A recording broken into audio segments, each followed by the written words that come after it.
Okay, we're back. Loading in now. And should be good to go. Alright, last time we were here, we were helping the Sand People. We were going to go and get them a Crate Dragon Pearl? I think that was the plan. We got them the Moisture Evaporators. And what did they want next? The Crate Dragon Pearl, in order to get the story of their people. Reduce frequency of attacks against the Zerka. He's giving you his Gaffy Stick. Take the Gaffy Stick to the Zerka headquarters office. Yeah, worthy of history. Ask to hear the history, but the chieftain says you must prove yourself a warrior. Bring him a Dragon Pearl and he will consider it. That sounds like the next step. So we need to go talk to the hunter. Hello? Yeah, that's over here in order to get our Crate Dragon Pearl. I'm trying to think... I might temporarily switch out HK for one of my Jedi, just so that I have a little bit better survivability for this fight. Oh, apparently not from here I won't, though.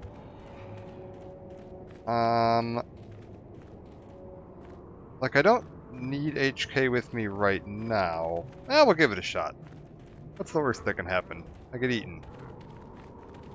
If we head through this way... Mining marker, yeah.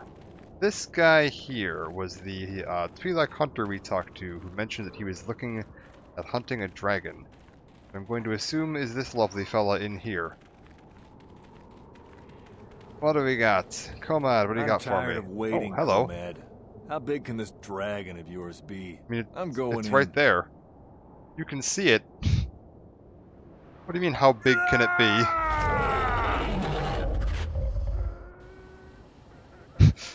There it is. I don't even think that's like a view distance thing. I'm pretty sure you could see this even on like the original game with the settings unchanged. I don't think this was like a big secret. I just didn't look up. Anyways, Comad, what do you got for me? Let's see you out here, human. We are hunters, you and I. Perhaps we should pool our skills. We've tracked a very special beast to its lair. A Crate Dragon rests within, and tonight he is the hunted, although by unorthodox means. Yeah, why would you want me and not another hunter? Well, I'm assuming because the other hunter got eaten would be the answer, but sure.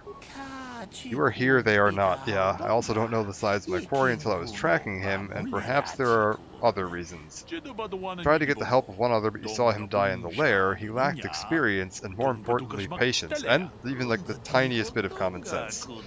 I usually hunt for the skill, but today I make an exception. I want newcomers to understand the proper intent behind the hunt, no matter the methods we use. Okay. Why would I want to do this? Well, I mean, I want to do this to get the Crate Dragon Pearl for the Sand People, but he doesn't know that. That's fine. Yeah, I'll help. Give me more information. We must bait the great beast out of hiding and ambush him swiftly. There's no room to engage him in the lair, and his hide will repel blaster fire. I've placed mines around the mouth of the cave. We must coax him out, but this is the end of his season of hibernation. It will take much to rouse him.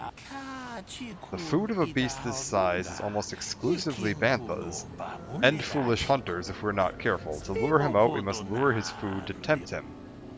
Also, yeah, this is effectively just like that one episode in, I think, Season 1 of Mandalorian. I think that was Season 1. That's Season 2. I'm pretty sure it was Season 1. It's the Cobb Vanth episode. Where they're on Tatooine. The one that ends with the little, like... Maybe that was Season 2. The one that ends with the little cliffhanger of Boba Fett watching them on the cliff. This is literally, like, that entire episode is just this quest. Yeah, how do we lead the Banthas here? They too have their food of choice. We must find some Bantha fodder to lead the Banthas here. I have a few ideas about where this may be found.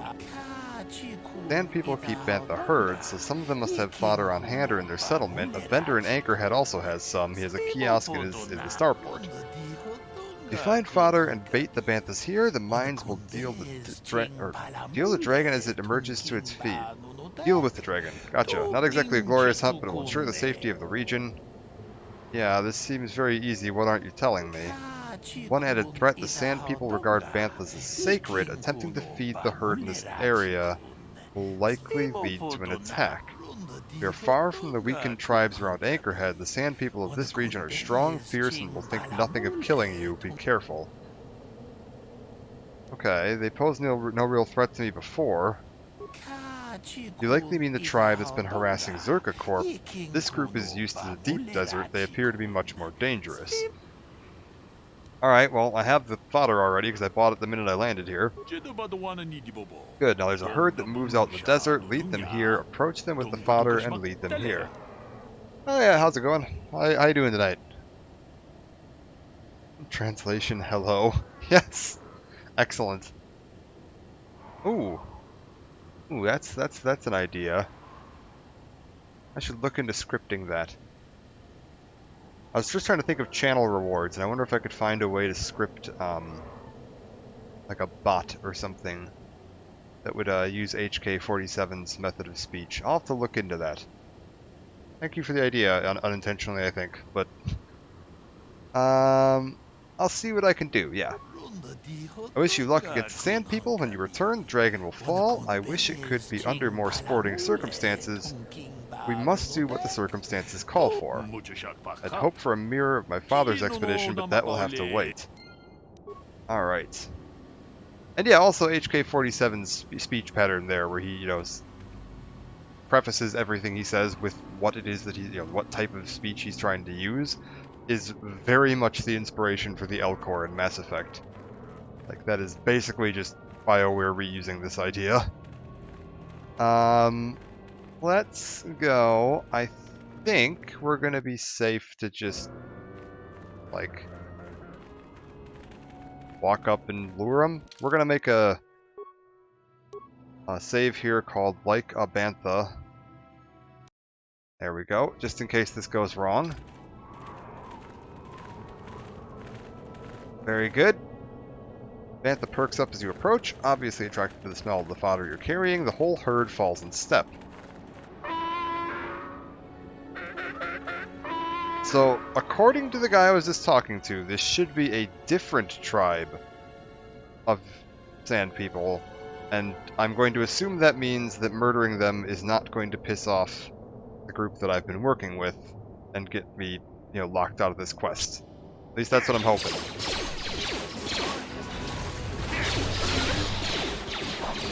Okay. They're using blasters, which is good for me, because that means that... Oh. They're throwing grenades, which is slightly less good for me. Blasters are significantly less dangerous than melee weapons in this game. Like, my team should be fine. Okay, I would ideally like to see if I can lure this guy into dropping his weapon, pulling out a melee weapon, without the other guy doing it. Yeah, okay, that's good. Because now I can drag him away a little bit. Perfect.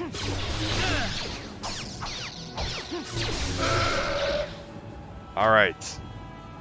In theory... Are we safe? Are we good? Yes. Can I loot anything off of these Sand People? No, I cannot.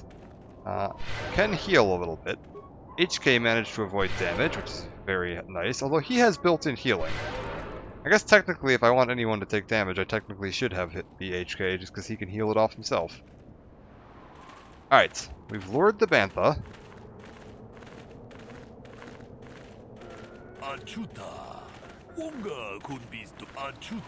Good job, come talk to me. Alright.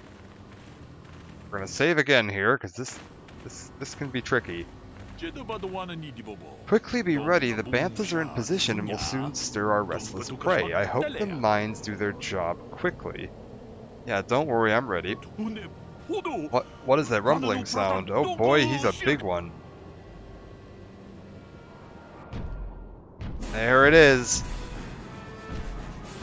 There's our fancy crate dragon.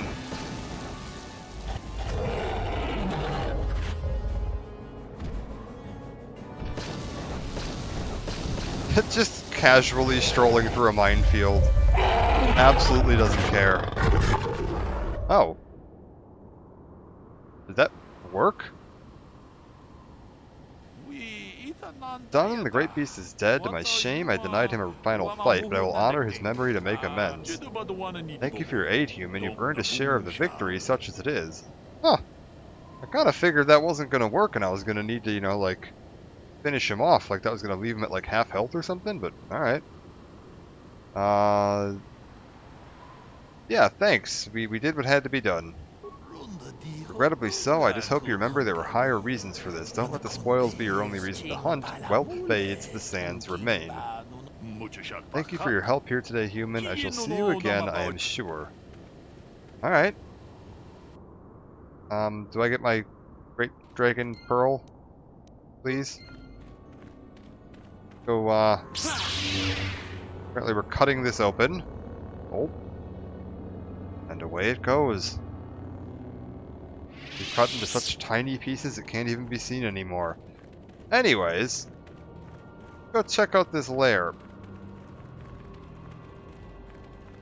We've got a handful of chewed human corpses. Blaster rifle. Ooh, Jedi Master Robe. How does that look? Do I have one of those already? I don't remember. I did. Defense 3 if you have Dex plus allows up to +8. That's pretty darn good if you're going for like a Dex Jedi build, which honestly I probably should have. Looking at some of the stats, that would have likely done me more good in the long run. I'll have to keep that in mind. Next time I play, I'm gonna go for just like a pure Dex melee build with lightsabers and see how that works. Opala crystal, and hello, our star map. A tattered equipment pack with a holocron. That would be Bastila's father's holocron, I believe? Because he was eaten by a crate dragon, right? Yeah, that's gotta be it. Oh, wait. Did we loot this guy? Chewed Twi'lek corpse. Apparently we did. Alright, let's take a look at our star map. We found what we came here for. Bit of an accident, but that works.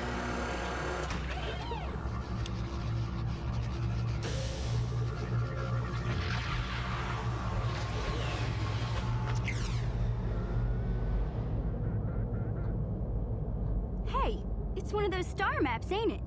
Kinda weird finding it in the back of a crate dragon's lair, don't you think? Observation.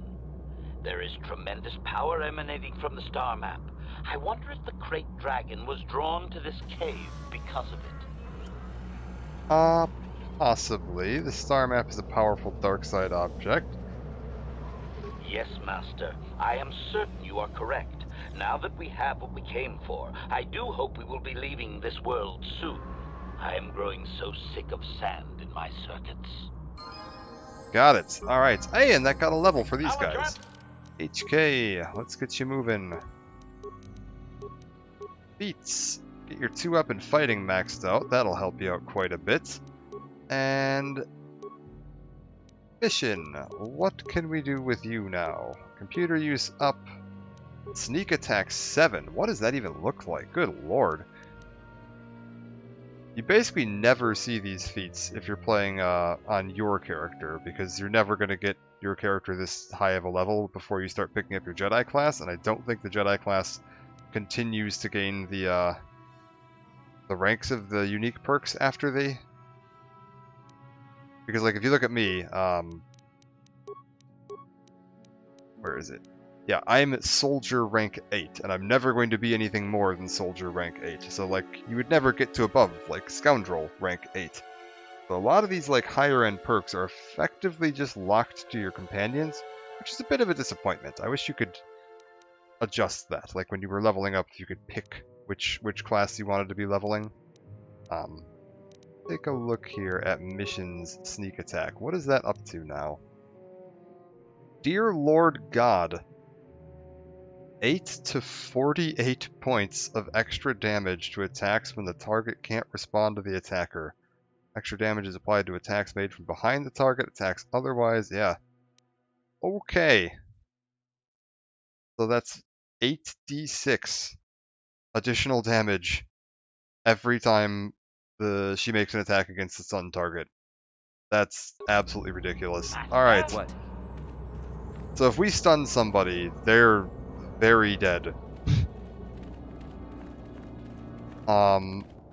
Speaking of someone to stun, hello there. It's Darth Bandon. At last, my search is over. I was beginning to fear someone else had killed you and deprived me of the pleasure you may have defeated the pathetic bounty hunter my master sent after you. But you are no match for me. I have studied at the foot of the Dark Lord himself. Okay, so you're Malak's apprentices. Yeah, you were on the Ender Spire. You killed Trask. The very, very first little opening thing in the game when our little buddy was guiding us out of that exploding ship. This is the guy that killed him. Your words mean nothing to me, unless you wish to beg for your life. No? Then I shall try to make this both quick and painful. Alright. Let's start with a concussion grenade. Speaking of stuns, let's see if we can pull one off. Oops. Combat mode active.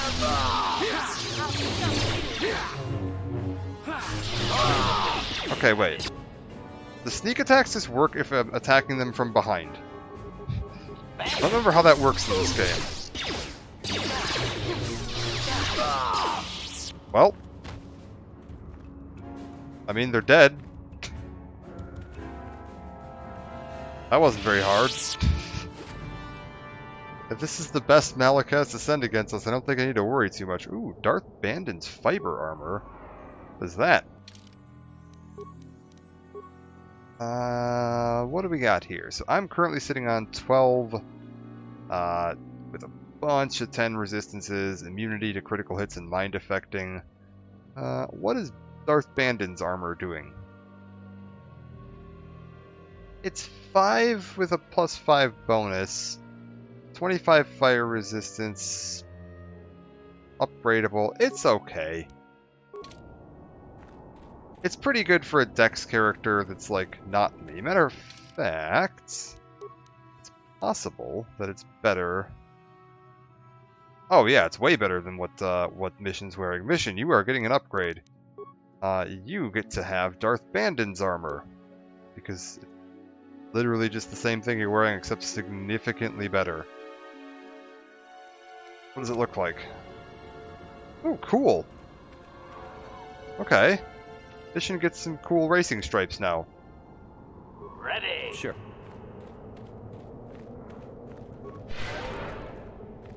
Very good.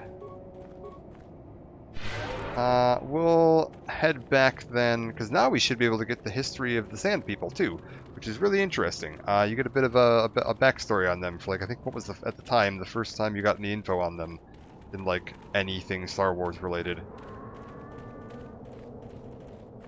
Because, yeah, up until this game, anytime you saw, like, Tusken Raider or Sand People, whatever, they just kind of, like, showed up, yelled a lot, and then knocked people unconscious and dragged them off and probably ate them. But they started trying to give them a bit more personality in this. We started to see a little bit. We're going to get a lot more once we head back to camp here.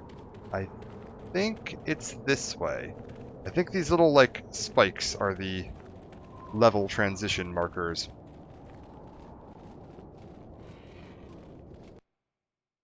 And theoretically, we should be fine. I don't think I've done anything that'll piss them off, so we should be able to just, like, waltz right in and talk to them. And then once we get back to town, we can switch Bastila into the party, go talk to Bastila's mom, because we got that holocron. See what was going on with that. And then I think we're pretty much done with Tatooine. That should be about it. There's going to be quite a bit of talking in the Sand People camp, and it's going to be mostly, you know, Tusken Raider grunting. I'm going to be reading over all of that, and we'll be discussing some of it as we go, because there's a big lore dump from their lore keeper, storyteller, what they call them. Ooh, Acknowledgement. a free landmine. Careful, sir.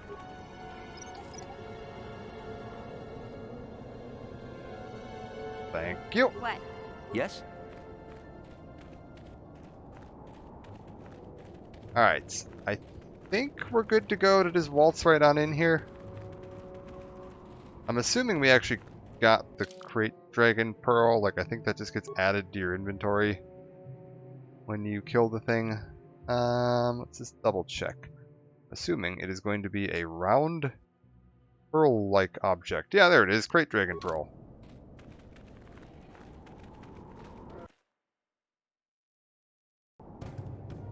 Okay. We've made it into the camp. They don't seem to be trying to behead me. If I just head in here, again, before we talk to anybody, always save, just in case they decide they're not happy with this. Sand People Chieftain seems grateful to you, or at least less inclined to smash your head open like a pocky grub seed. I don't know what a pocky grub seed is. Is that those things that Boba Fett was digging up in the sand? What do you wish to ask of him, Master? Yeah, I want information on Sand People culture. Protocol. This will be a very sensitive... Yeah, we've already done that. What about the history? Translation. Translation. You have been told that to be considered worthy of hearing the histories, you need to bring him a dragon pearl from a crate dragon. Translation. He says the discussion is closed until you fulfill this condition. He thinks you are just making fun of his traditions. Okay, well, I got the Crate Dragon Pearl, so let's go. Chop chop. Translation.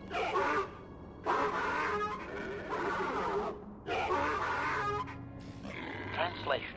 He is stupefied, Master. He never thought you could return with such an item. Such a thing has not been done in many years. Translation. He will allow you to meet the storyteller, but also gives a warning. If you dare to repeat the histories incorrectly, you will be killed. Translation. The storyteller will be summoned to one of the rooms here in the Enclave. He seems to think this is a great honor for you, Master. Alright, well, let's go talk to the storyteller then.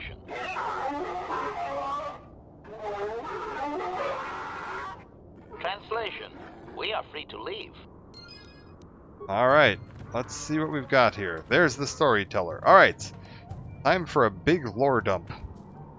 I think HK should read this, actually, so I shouldn't need to translate all this. I think I can just let HK do the talking. But there's probably still going to be quite a bit of Sand People grunting. Compared to the warriors you've encountered, the Sand People storyteller is relatively calm in his movements and speech, but still regards you coldly. Translation. He identifies himself as the storyteller, Master. He has been told of your warrior skills and will speak the history to you. Got it. I'm honored. Ask him what he records. Translation.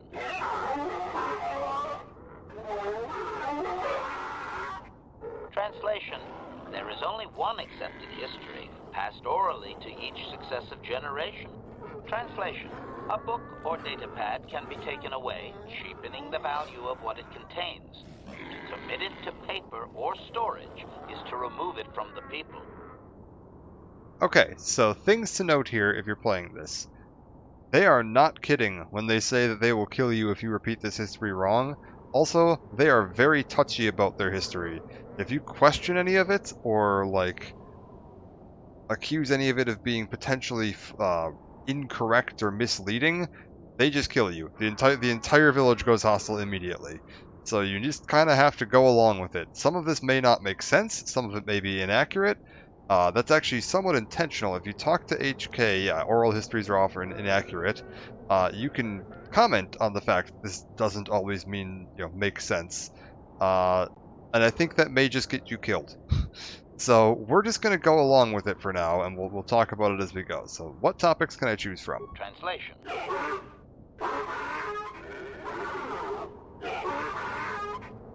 Translation. You may choose to hear the history, or you may choose not to. Their history is a single entity that cannot be partitioned. Translation. The only exception is in continuing the tales once they have begun. If you leave, when you return, he will continue from where he left off. Got it. So let's just start going and see what they have to say. Translation.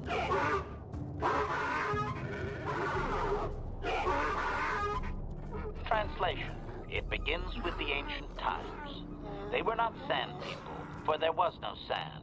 The land was green with life, and they walked without wrappings. Translation: though the land was beautiful, they lived apart from the land. They built their walls high and saw beyond the horizon. They dared to reach the stars. Translation: there are no words for how long ago this was. It was before the outsiders, before the abduction, before the cities fell, before the builders. Okay, so, summary version of this here. We've got Sand People were apparently originally from Tatooine, but Tatooine was not a desert, and they were advanced enough to potentially be a spacefaring civilization from the sound of it. Let's see here. I think you can say I want to ask questions about what I've heard without getting too annoyed. I think you can ask for more detail, you just can't question the accuracy of any of it. Cautionary. I should warn you, Master, that any questioning of their interpretation may be seen as trying to change the meaning of what was said. Clarification. They may consider this to be speaking the words in error, a blasphemy they would attempt to kill you for. Yeah, let's go ahead and ask some stuff anyways. Clarification. It would appear that they once had a thriving technologically advanced society, but were wiped out by a much more sophisticated alien species. Right. The Builders, we've also heard mentioned when we were at the star map on Dantooine. So let's see if is there anything Galactic Record that would verify this? I'm assuming no. Ask if the Builders resemble any modern species. Can you clarify how long ago Tatooine was green with life? Yeah, let's see if the Builders resemble any modern species. That should be fine. Translation. Translation. He only understands the Builders as an iconic force meant to test the resolve of his people. He is not making sense, Master. Clarification. They claim their stories are repeated unchanged, but they have demonized these Builders. In their minds, they wreaked such havoc they could not possibly be flesh and blood. Got it. Okay, that seems... No, asking for an image I feel like is going to be a bad idea. Can we clarify how long ago this was? Doubting. I don't believe he can, Master. Even if their stories are exact and unchanged, it is likely they were first told thousands of years after these events occurred. This has become very much like a creation myth for his people. There is no date. It simply was. Fair enough. Alright. I don't think we need to ask if there's anything in the Galactic Record that would verify this. I'm gonna do it anyway, just to see if this happens to get me killed. If it does, we'll just, reload and try this again. Negative. I am no library, but since there is no Republic record of this planet having sentient life before Zerka colonization, I doubt you will find such evidence. Fair enough. Okay, let's continue on. Ask something about a different part of the history. No, let's return to my other questions. Obedient. Continue from where we left off. Right, you can't say to begin again. That'll get you killed. So continue where we left off. Translation. Translation. His arrogant people touched the stars, and this sin drew the attention of the Builders. The Builders did not touch the stars, they lashed them to millstones. Translation. Great demons of metal stripped the world of its riches, until all that was left was the green of the ground. The great cities were lifted away. Translation. Those that had used the wealth were taken along with it. Transgressors abducted to serve past the sky, seeding the stars with penitent, adaptable slaves. Okay. So... it sounds like Builders came along, droids harvested the forests on the planet, and abducted some of his people. Let's ask some questions, that's fine. Cautionary. Remember my warning, Master. Again, we don't wanna get too touchy here. If we offend him, they're just gonna kill me. So let's go ahead and ask something about time enslavement. Clarification. I believe they were occupied by this technologically superior species for a substantial period. Stripping an entire planet of usable resources would have taken generations. Okay. Why would the invaders have done this? I don't think he'd know. Let's see, how many people were taken off world? Yeah, like, was it most? Small number? 50-50? Translation.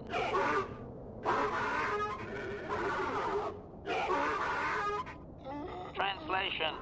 He has no number. He claims that those that were taken were examples of the worst of his kind, arrogant and uncaring of the land. Doubtful. Master, this is just another distortion due to their demonization of the builders. It's like claiming an aspect of his people were taken. Oh, hey, Pink Rose, how's it going? Actual individuals. Clearly, history has colored his view. Of course, only the inferior meatbags were taken. The remaining were his ancestors, after all. It must have been special. Right, so he's saying that you're not entertained. Right, HK here is saying that, of course he's blaming, or saying that everyone that was abducted was evil, because that makes them look good. So in their viewpoint, because the people, they're just having to come up with a justification for how it makes sense. Just quoting a streamer. Suggests that he rethink it. This would be a terrible idea. They would immediately kill me.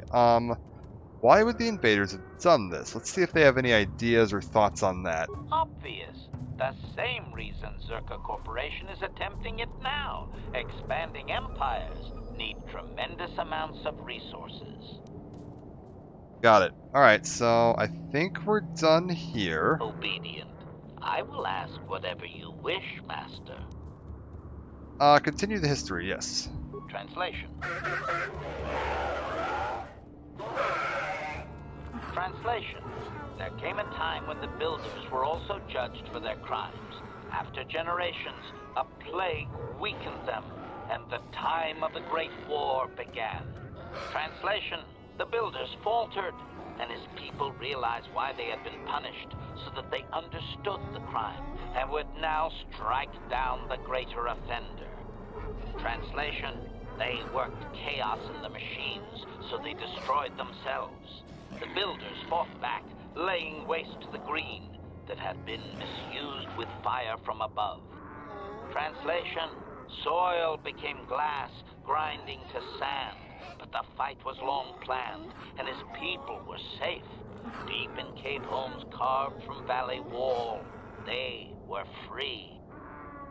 Got it. So he's saying that a plague hit the builders, the slaves rebelled, but in response to the slave rebellion, they glassed the entire surface of Tatooine, which is why it's now just a desert, because the glass eventually just got ground down back to sand, probably by wind erosion and whatever. Alright, ask some questions. Cautionary. Remember I know. warning. Alright, let's ask something about the Great War. Clarification. The occupying force suffered some sort of species-wide plague that lowered their numbers over time. His people used this extended weakness to sabotage their larger ships. The response of the builders appears to have been to lay waste to the entire surface of Tatooine. Got it. How could they repel such a powerful species? I don't think they did. What kind of weapon could do so much damage? I mean, anything with enough time, I suppose. I mean, you could sit there and just fire a single laser over and over again for a long enough period of time if you'd already subjugated the species, and you'd be able to eventually do it. How could they survive? Well, they said they hid in caves. I guess we'll just go through and see. How could they repel such a powerful species? Doubting. They didn't, Master. They struck a blow. But the storyteller only believes they won because the builders were gone when they emerged from their caves. That does not mean they defeated anyone. It seems clear that the builders simply sterilized their problem and left. The enemy judged them not worthy to fight. That does seem likely. Ask him if that's a possibility. No, don't question it. If that's what he said, we're just going to go with it. What kind of weapon could do so much damage? Clarification. I may not have properly conveyed how long they fought with the builders. Oh. In time, any number of armaments could destroy a world. Hypothesis. Perhaps this is another distortion. Their climate may have begun to fail due to their unrestrained development even before the builders arrived. Looking back thousands of years later, such a shift could easily be attributed to the much-hated conquerors. Got it. So he's saying that possibly the Sand People back before they were, Sand People, had just triggered climate change in their planet, and it happened to sync up with the builders arriving, and they're just gonna attribute anything negative that happened in that period of time to the arrival of the builders, because it's easier for them to cope with it. That makes sense. How could they survive such an attack? Well, they hid in caves. He said that. Hypothesis.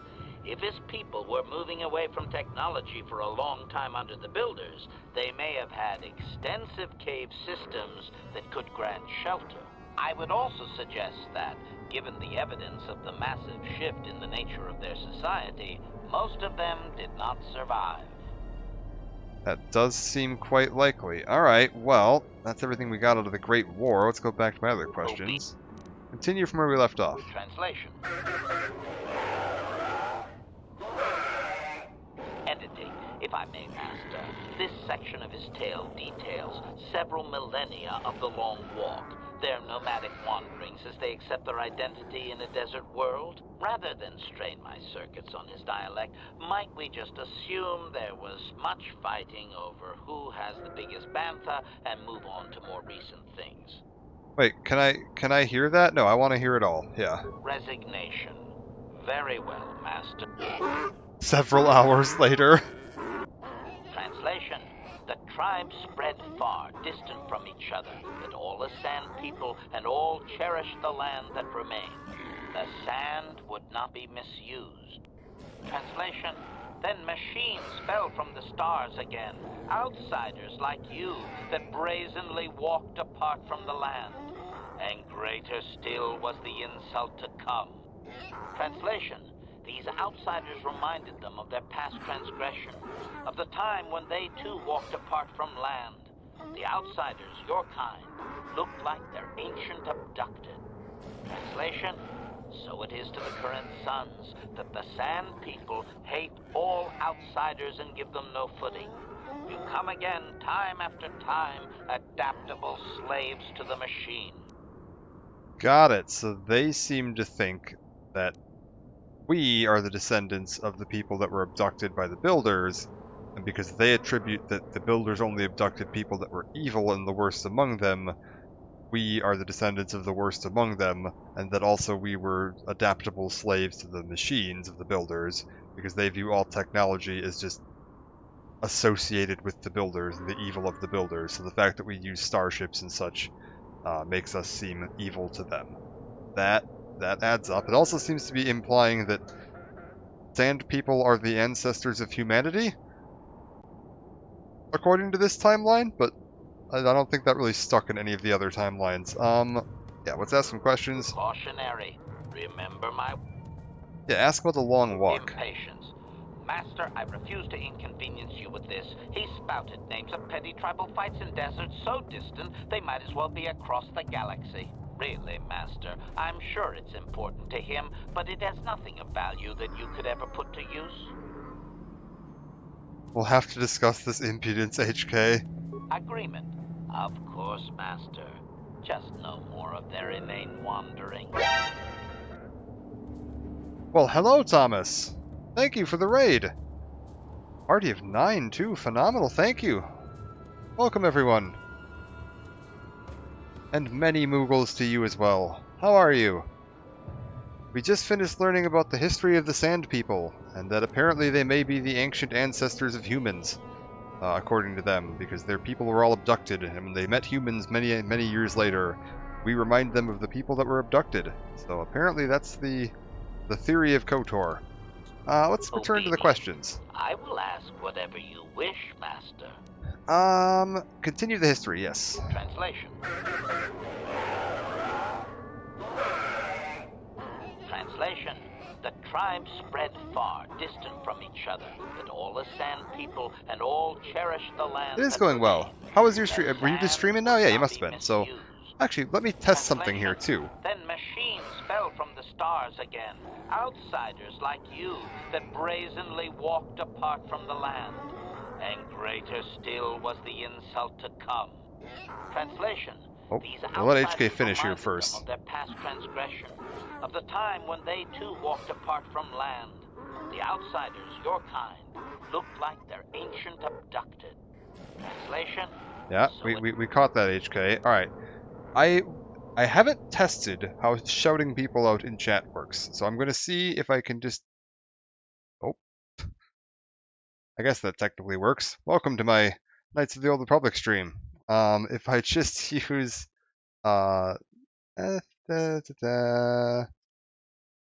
Does this work? If I do this, does not. I need to figure out how to set that up. Anyways, thank you, Thomas, for the follow. Hope your stream is going well. Yes, dang it, the Star Wars games. That is very true. There are I think enough that if I just scroll down a little bit more. Oh no, I'm one shy of being able to have the entire list be Star Wars. Parasite Eve, yeah, that was. Oh, I never played that one back in the day. I remember seeing some clips of it and stuff, but that's very cool. I'll have to check out the VOD on that later. And also, yes, anybody that's here already watching, thank you, Thomas. I will figure out how to set up shoutouts later. I have to look into what all I need to do to set up custom commands and stuff. I haven't really peeked into any of that yet. I was actually thinking of looking at that for some of the channel rewards. We'll get to that later. Is there anything further, HK? editing. The last 1,000 years are full of conflicts with different groups of attempted planetary settlers, all of whom are poorly described, long dead, and likely untraceable. I believe I have truncated it down to the usable bits in what was already said. I hope it is enough, Master. Yeah, I think that's it. So I think we can say I'll return later. Translation.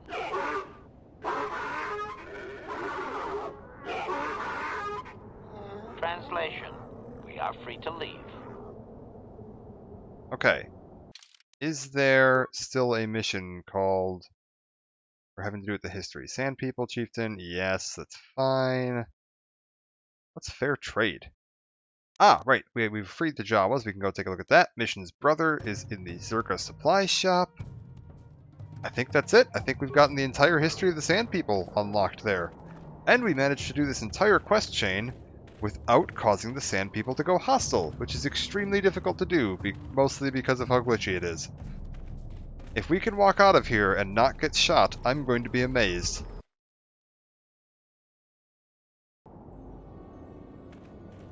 Oh my god, we did it. Well then. We've managed to do the entire light side path of Tatooine. We've managed to ingratiate ourselves to the Sand People without getting shot. That is very, very unlikely. This quest loves to glitch out. There's so many different, like, quest stage triggers and script events that can cause them to become hostile that it's extremely common to have one of those just accidentally trigger. Almost bought this today, been enjoying watching you play it a lot. It's really good. I mean, I'm only really showing you half of the game, too, because there's, like, the dark side playthrough that you can do as well, where you make, like, wildly opposing choices to all of this.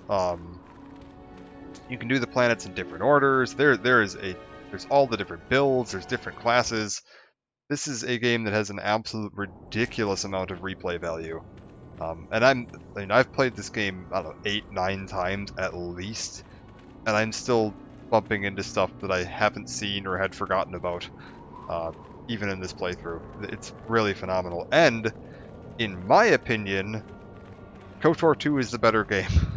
I think I'm one of the only people on the planet that thinks that.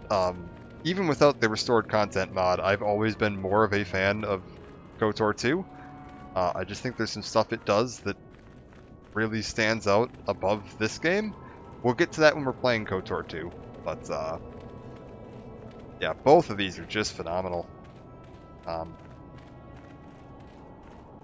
And, like, PC version, you can obviously, mod it to get the console versions, like the hitbox indicators down here are going to be, like, taking up, like, this much of the screen. They are quite large. And your you know, all of this is going to be like out to here. Your mini map's going to be this big giant thing up in the corner like that, because it's not really scaled for modern displays. You can mod it if you do a little bit of Googling. It's not the easiest thing to do, but go on YouTube, watch some tutorials. You can get it modded to get it running at like acceptable modern standards.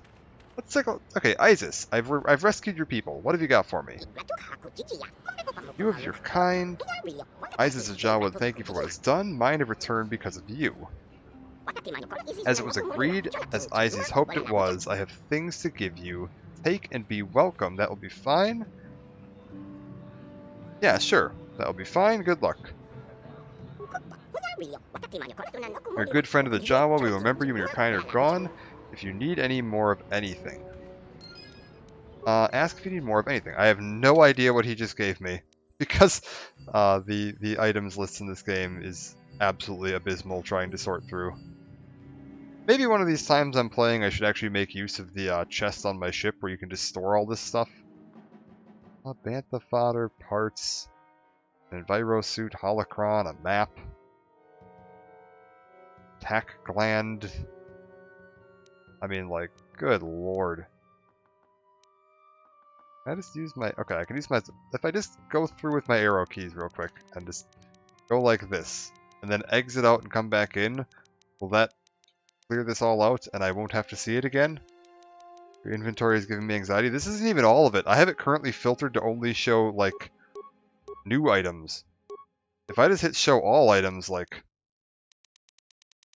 This is everything. It is just a nightmare. Fortunately, you don't really ever need to use this, because everything you use is just like, okay, here's my armor, here's my implants, here's my head slots, and you can go straight to the stuff that you can equip in that slot. So you don't have to actually look at that inventory ever. The only thing that's annoying is when you get something added to your inventory, and then you're like, it doesn't tell you what it is, and you're like, oh, well, there's something in my inventory that's new. I sure don't know what it is.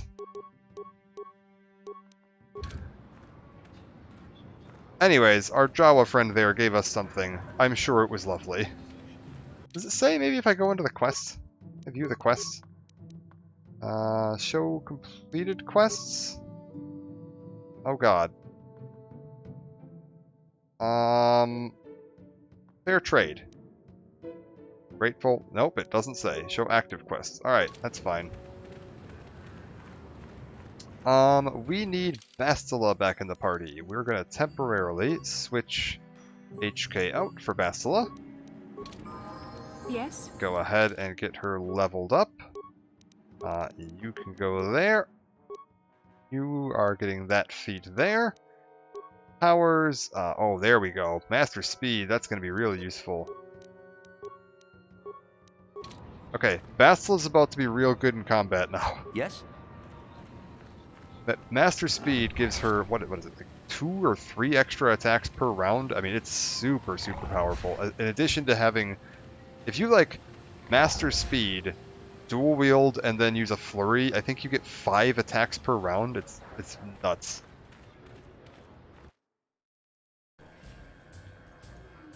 Equip that on a, give her a weapon with some bonus damage or like, stun chance or something like that, and you're getting 5 chances to stun per attack.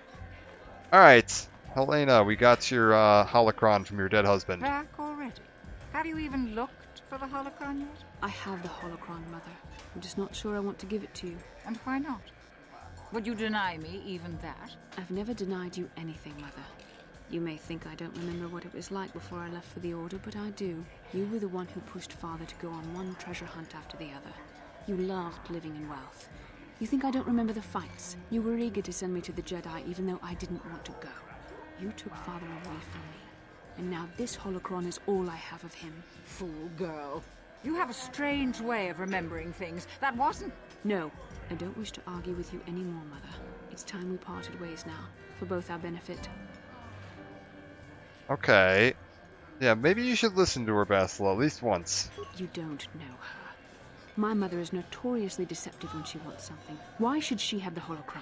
Is it too difficult to believe that I am a dying woman who simply wishes to see her husband one last time? I find it difficult to believe anything you say, Mother. Alright, well. Sounds like you've already made up your mind, that's true. You're right. It shames me, but I find it difficult to let go of the past. I'm sorry, Mother. I was hard on you, dear. I wasn't a very good mother to you. I know that. Your father loved you so. He wanted you to be just like him. He wanted to take you on his hunts, but I said they were too dangerous. Yeah, treasure hunting is dangerous, that's true, yet you let your husband go on these dangerous expeditions.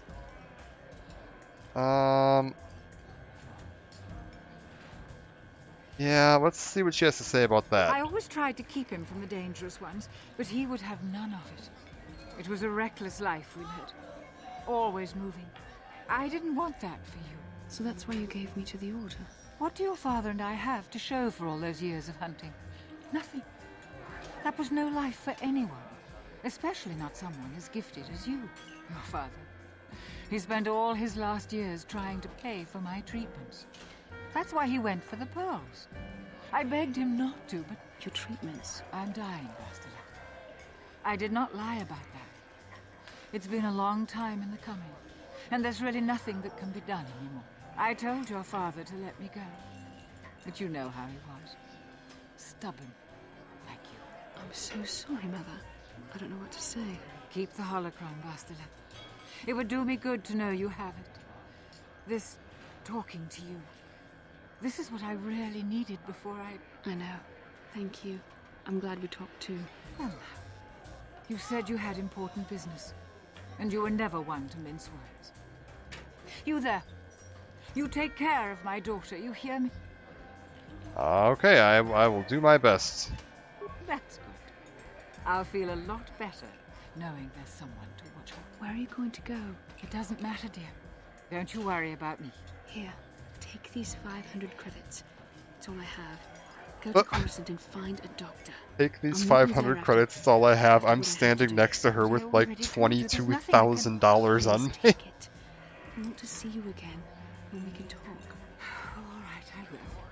You do what you have to, Bastila. You go make your father and I proud. I'll try. Farewell, Mother. Alright. Is that it for Bastila's quest? Or do we probably need to talk to her on the ship? Oh, Bastila seems to have something on her mind. You don't say. Alright. How can I help? Yeah, do you feel better now? Yes. That brought me a lot of peace. More than I thought it would have. Thank you for urging me toward it. After all my training, I would have thought it would have been easier. Apparently, I still have much to learn. Alright. Are we good now?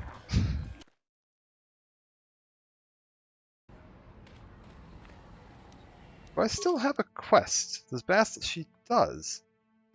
Apparently Bastila's still playing the role of mentor. She's been studying your progress carefully and had much to say about your actions and the perils of the dark side. Okay, her quest is still active. Let's go see if we can... Oh, apparently she's not done talking. What does she have to say now? How can I help? Wait. Yeah, why did the council send me with you? Wait, what? Why?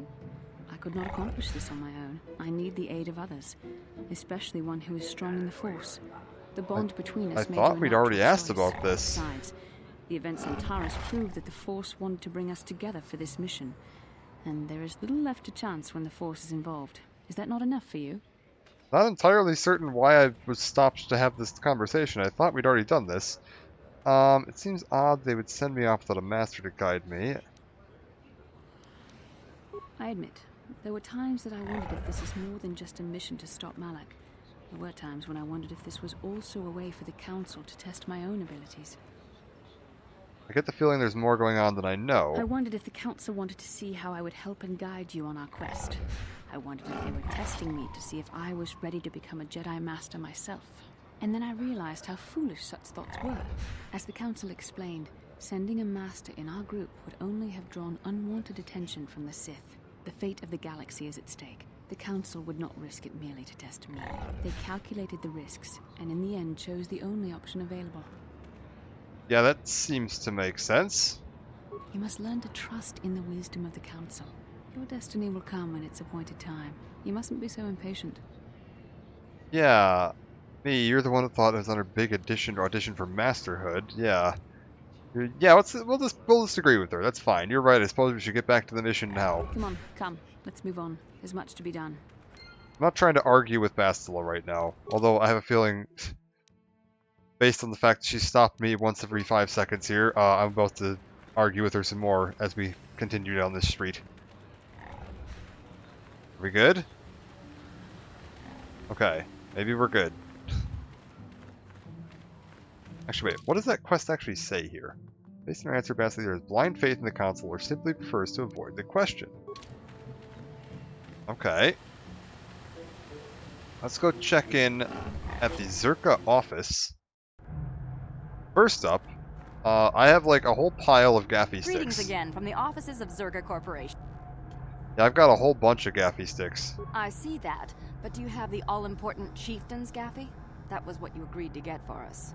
I do. I mean, like, he just gave it to me. I didn't have to kill him.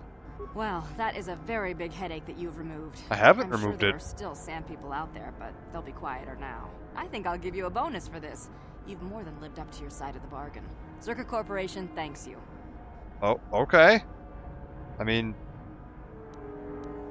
that'll be fine, I suppose. I'm sure. Zerka Corporation thanks you again. How much did I just get? 500 credits. Alright. Greetings again. Do you have any gaffy sticks? Of course, you've done a good job. Oh, Farewell. I got another 500, so we got another 1,000 credits. Very odd. Anyways, Griff, what have you got for me, Griff? Ah, just the person I was hoping to see. Save it, Griff. I'm not talking to you. I want no part of whatever you're involved in. Okay, sis, I see you're still mad. Fair enough. I don't think you could help me with this anyway. It's more of a job for your friend here. Job for a friend here. Alright, what have you got? What's the job, Griff? I actually do not remember this quest. I don't think I usually end up finishing missions with side quests here. So what have you got? As you may know, tack glands can be refined to a very potent powder. It's Oh. the primary ingredient in Teresian ale. That's what makes it so strong. Of course, now that Taris is pretty much wiped from the face of the map, Teresian ale has become somewhat scarce and very, very valuable. Luckily, I know the secret recipe. So you want to open a bar? I know this guy. He's with the Exchange. Now, if I give him a small sample of Teresian ale, he says he can synthesize it and reproduce it in mass quantities. Problem is, I need one of those tack glands to make the first batch, and now that Taris is a smoking ruin, the only place to find tack is on Kashyyyk. If you can get your hands on one of those tack glands, I'll make it worth your while. Griff, are you blind? Can't you see you're talking to a Jedi? We're out here trying to save the galaxy. We can't waste time on this. Please, you have to help me. I promised this guy from the Exchange a sample of Teresian ale. If I don't come through for him, he's gonna break my legs. Or worse. I mean, ironically, I literally have the tack glands. I got them... I don't remember where. But I couldn't turn them in to the Hunter, because the Hunter was saying he was going to use them, but I'd already, like, chased him out of there? So I've just had 3 tack glands sitting in my inventory, and I have no idea what to do with them. Yeah, don't worry, we'll get them for you. Like, they're here. Yeah, I knew you'd come through for me. You won't regret this. You'll see. Just don't take too long, okay? This guy from the Exchange could stop by any day. I kind of told him I already had the stuff, so if he shows up and I'm empty-handed, well, let's just say I really, really hope it doesn't come to that. Sure. You're back! I knew you'd come through for me. I knew I could count on you. You do have a tech gland for me, right? I got like 3 of them. Come to Papa, you sweet simian organ. It may not look like much, but once I turn this into a bottle of Teresian ale, it'll end up being worth a fortune. Thanks, Mission. You won't regret helping me out with this. Please, Griff, let this be the last time. No more cons, no more scams, no more schemes. That's all I ask. Hey, sis, no need to worry about that. I've turned over a new leaf. From now on, I'm gonna stay out of trouble and do things right. And once we've cornered the market on Teresian ale, good things will be heading my way. Then I'll make it up to your Mission. Just wait, you'll see. You know, once we synthesize this and start brewing Teresian ale in mass quantities, we're gonna be looking for some investors. You give me a couple of 100 credits, and I can get you in on the ground floor. You'll get a return of... Oh, At least 20 times your investment. You know what? Here's 200 credits. I've got like 25,000. Sweet simian organ. Yeah, that is some quality stuff right there. Yeah, here's 200 credits, Griff. Go nuts. Wise move. I can see you really understand how business works. Now, when you see your chance, you jump at it, huh? That's my motto. I better get started on brewing that ale. Meet me back here later, and I'll have a down payment on what I owe you. Done. Alright, so I gotta meet him back here later. How later? Can I just, like, walk to the ship and back? Meet him later in the Zerka supply shop on Tatooine to collect the debt. You know what? We have some other stuff to do anyway. I need to go to Gano Haradrin Zulan. We need to go to Dantooine and take care of finding and tracking down Zulan. Let's see if we can go do that. I'm assuming Mission's gonna have something to say too now, right? At least I'm assuming she's gonna have something to say. Mission? Hey there. What can I do for you? Yeah, talk about your brother. I appreciate everything you've done for Griff. You know that, right? I just hope things work out for him this time around. I guess we'll find out when he meets up with us at the Zerka Corp shop. If he's got those credits he promised you, then maybe there's hope for him yet. I mean, he didn't, but that's fine. I think that's everything we have to do here. And we can start heading out. Take a quick walk around, see if anybody else has anything to say. Canderous. Yeah, what do you want? Anything new from you? Nope. Alright, HK? Statement. HK-47 is ready to serve, Master. No, we can't restore any more of his memory. I don't need anything about a fighter simulation. Already told him we don't really want to be called Master. He doesn't seem to care. Jolie, anything from you? Got something on your mind, dude? Yeah, why'd you leave the Jedi? That's interesting. Who said I left the Jedi? You did. You said you weren't a Jedi any longer. Are you saying you're still a Jedi?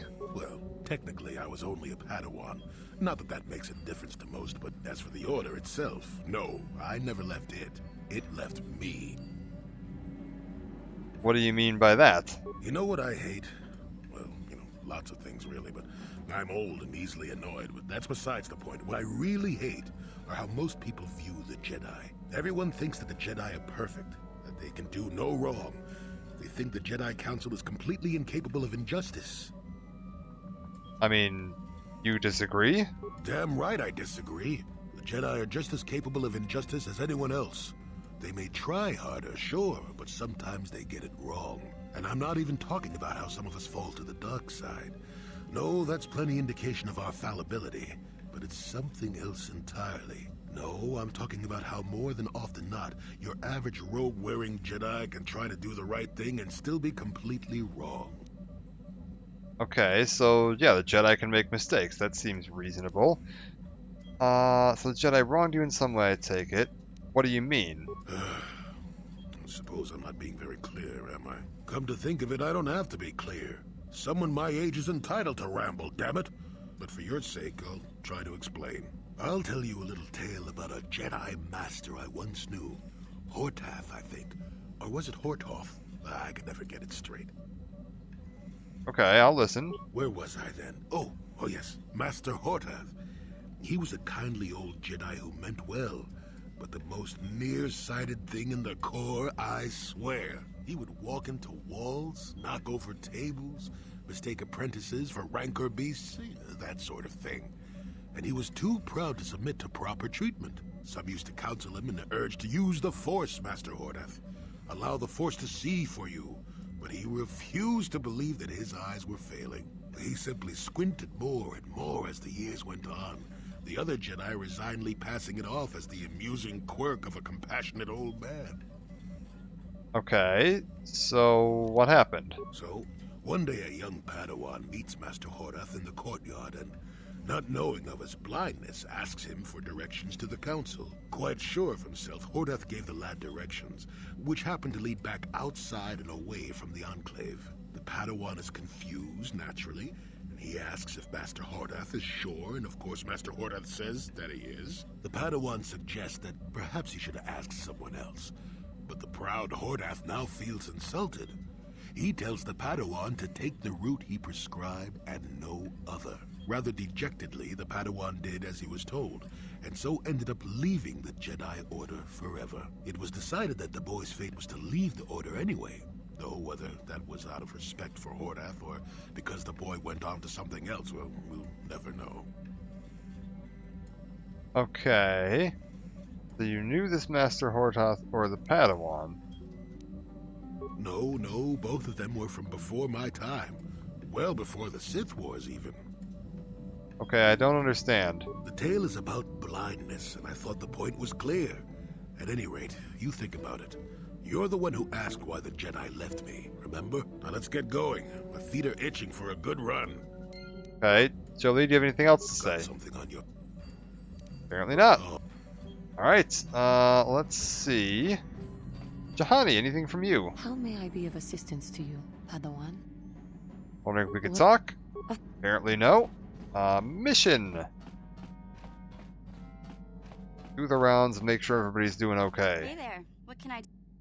Talk about your brother, yeah. I appreciate everything Oh, alright, I guess not. Apparently we're waiting to see if he's going to have the credits from his Teresian ale business, I'm assuming. We'll check in with Bastila and Karth, and then I think we'll set course for Dantooine to go take care of our assassination contract. How can I help? Yeah, you look like you have something to say. I do. I've been trying to come up with the best way to say this for some time, but I suppose I should just come out and say it. The truth is, I have come to depend on you. Not just for the sake of the mission, but for my own sake as well. I'm glad you're with us. Is that a compliment? That's very rare. Well, yes. Surely that's not so surprising. I mean, it's somewhat surprising, Bastila. No, I'm not. Why must you make this so difficult for me? Can't you just accept a simple compliment? That's fine. Maybe I was distracted by the grudging manner in which it was given. Thank you for the thought, yes. I know my manner can be a bit taciturn. I know you must be getting sick of my lectures about the dark side and everything else. I spent all my years being hounded by my instructors, being told so often how gifted and important I was until I was sick of it. I remember when I was younger, I used to swear that I would never become as self-absorbed and stodgy as the Jedi Masters. It's ironic, really. Okay. Don't forget edgy, critical, and overly secretive. No, that's fine. Nonsense, you're not self-absorbed or stodgy. That's kind of you to say, but I know for myself it's not really true. Being controlled has kept everyone around me at an arm's length. Even those like yourself who are most in need of my understanding and compassion. Maybe it's time to change that. You deserve to know how much I respect and admire you. I had to tell you how much I care for you. As a friend, of course. I'm glad you did. Well, that was not nearly so difficult as I feared. Thank you for hearing me out. I feel much better. But enough soul-searching for now. We should probably continue on with our mission. Okay. Sounds good, Bastila. Anything else? How can I help? No. Okay, apparently she's all caught up. Yes, Karth, anything from you? You Nope. got it. Alright. That's everybody all caught up, and I think we can actually save a new slot here. 4th star map done. Go ahead and knock that out. And now, I think we can head to Yavin. We'll swing by the Yavin station real quick and see if we can unlock any new items.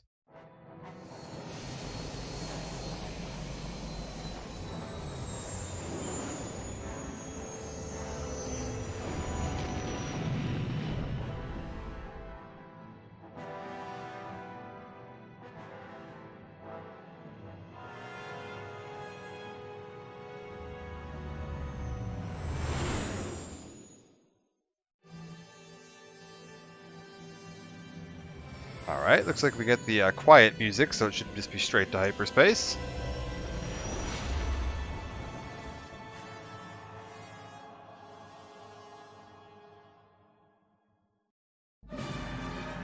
Oh. What happened? What's going on? Sith interdictor ship. They must have been waiting for us on the hyperspace route. We're caught in their tractor beam. Hello, Zan. How you doing? Recognize the ship? Oh, indeed. It's the Leviathan. Saul Kara's vessel. My own mentor. That's one of the channel emotes I'm gonna try to get. I want an OP emote.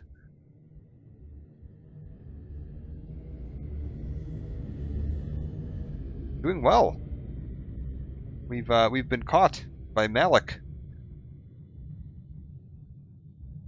Man, those destroyers are so cool looking. Those are some of my favorite ships in the expanded universe. Admiral Kareth taught me everything I know about being a soldier. He was a legend in the Republic fleet. And a hero Mochi, how's it until he doing? betrayed us. When the Sith attacked my homeworld, the Leviathan, which is Saul Kareth's flagship, was at the head of the fleet. My family was destroyed that day, and my wife died in the Sith bombardment.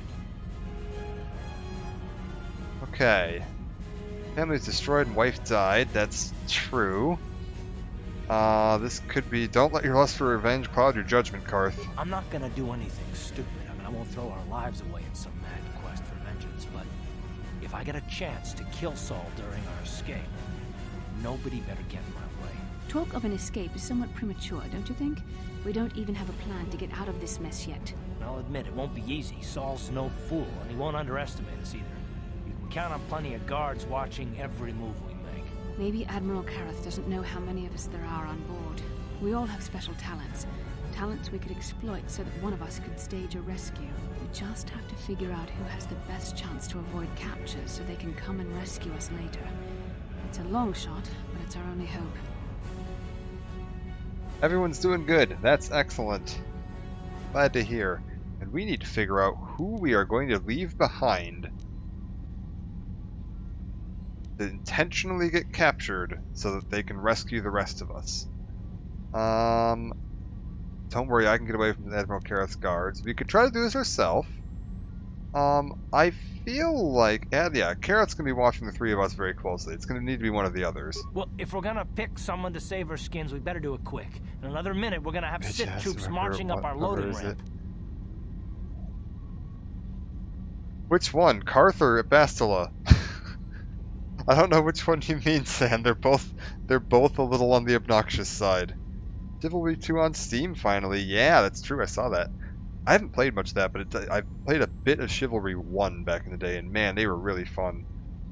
I think my best bet here, if we're gonna send, so you can actually pick, I think, any of these people here, leave behind, and then they're gonna do a little solo mission where they have to sneak around and try to rescue you on the ship. I think the best, the most sensible one is HK. HK is an assassin droid, and he's a droid, so it's very likely they might underestimate him and just dump him in the cargo because he's just a robot. And if we power him down, they're not going to think anything of that. And because he's an assassin droid, he would have the most useful set of skills for breaking us out. Likely, he's got to be trained in stealth and assassination and stuff. So we're going to go with HK. Statement. My construction includes a reserve memory chip and backup power supply that automatically kicks in if I have been shut down too long. Deactivate my main circuits and wipe my memory chip. The Sith will take me to the junk heap, and I can come rescue the rest of you after I reactivate. Yeah, what if the Sith disassemble you before your reserve power supply kicks in? Answer. That is possible. My reserve power supply is a prototype yet to be tested, yet I can attempt this task, if you wish. You know what? I think we do it. We'll give it a try. Hold on. They're dragging us into the docking bridge. I think HK is our best bet here. Also, I cheated to get him the best stats, so we're going to go ahead and use them. Commander. Excellent. Have you searched the ship thoroughly? Admiral Kareth warned me to be on alert for any kind of treachery. We found a disabled hunter-killer droid in the back of the ship. Excellent. We can reprogram this droid to fight in our own army. Wipe its memory chip and take it to the salvage shop. The technicians will deal with it later. Carth, it has been far too long since we last spoke. I see the recent months have not been kind in your case. I barely recognized you. But I recognize you, Saul. I see your face every night, even as I promised myself I will kill you for what you did to my homeworld. Did you learn nothing in your time under me? As a soldier, you should understand that casualties were unavoidable. This was an act of war. It was a cowardly act of betrayal. Your fleet bombed a civilian target into oblivion without warning or provocation, and the blood of those innocent people is on your hands. In war, even the innocent must die. The Sith would not accept me until I proved I had truly turned my back on the Republic by bombing the planet. My wife died in that attack, Saul. And for that, I swear I'll kill you. You used to be a man of action, not of empty words. Cling to your lust for revenge if you must, but spare me your tired threats. I've heard them all before. You're an insignificant part of these events anyway. Lord Malak is far more interested in your Jedi companions. He has great plans for them. We will never serve Malak or the dark side. The Sith will be destroyed, Admiral Kareth, as will you if you don't turn away from this path. Your words are brave, Bastila, but the lure of the dark side is hard to resist. Or so I've been told. I wonder if your companion is as devoted to the light as you are. Yeah, you're wasting your time, Saul. You're defiant. I'm certain Malak will find your loyalty to the Jedi amusing. The Dark Lord would probably reward me if I just killed you once and for all, but he may want to question you given the trouble you've caused him, and the history between you. Okay, the history between me? What are you talking about? You mean... Oh, this can't be true, can it? You really don't know what's going on here, do you? Well, I won't be the one to deprive Malak of the pleasure of telling you himself. The Dark Lord will no doubt torture you for information and for his own twisted pleasure. Eventually, you will tell him everything. The Sith can be very persuasive. However, Lord Malak is in another sector. It may be some time before he arrives, so I suppose I will have to fill in for him until then. Activate the torture fields. Oh no, Zanva, do it. Oh no. Enough. I don't want them to pass out before I question them. This is sponsored by Pepsi? I appreciate any information I can give him when he arrives. Don't waste your breath, Saul. We won't answer any of your questions. I'm sure you won't. However, we both know your friend's loyalties have proven in the past to be somewhat flexible. Also, just as a heads up for anybody watching this, there are about to be some very major plot spoilers. This is a 20-year-old game. You've probably heard the spoilers. I mean, if you don't, and you're trying to play through this as a fresh playthrough and you don't want any big plot spoilers, there are about to be some very major ones coming up in the next hour or so. So, just in case you're someone who's like, yes, I was playing this game and I'm looking forward to finding out all of it myself for the first time on my own, you might want to avoid this bit. Anyways, my loyal... Yeah, what are you talking about here? I am interrogating you, not the other way around. You will answer questions, not ask them. It is time to put your loyalty to the test. I doubt torturing you will gain me your true cooperation. Your will is too strong to be broken that way. However, even the strongest of heroes has trouble watching those they care about suffering. The interrogation will begin now. Each time you refuse to answer or give me a false answer, Bastila will suffer. Oh man. Oh, this is a tough choice. I either have to take light side points or torture Bastila. I mean, I want light side points, but Bastila's the worst. This is a difficult choice here. I will not betray the Order even to save Bastila. Yeah, we'll go with the noble option, I think, there, if I'm not going to betray the Jedi Order. My pain is meaningless. Tell him nothing. I tire of these games. Now I want answers. On what planet is the Jedi Academy at which you were trained? Oh, I suppose that would be difficult to mute on mobile. You could probably, just turn the media volume down, I guess. Not really sure. Again, this is a 20-year-old game. It's the big...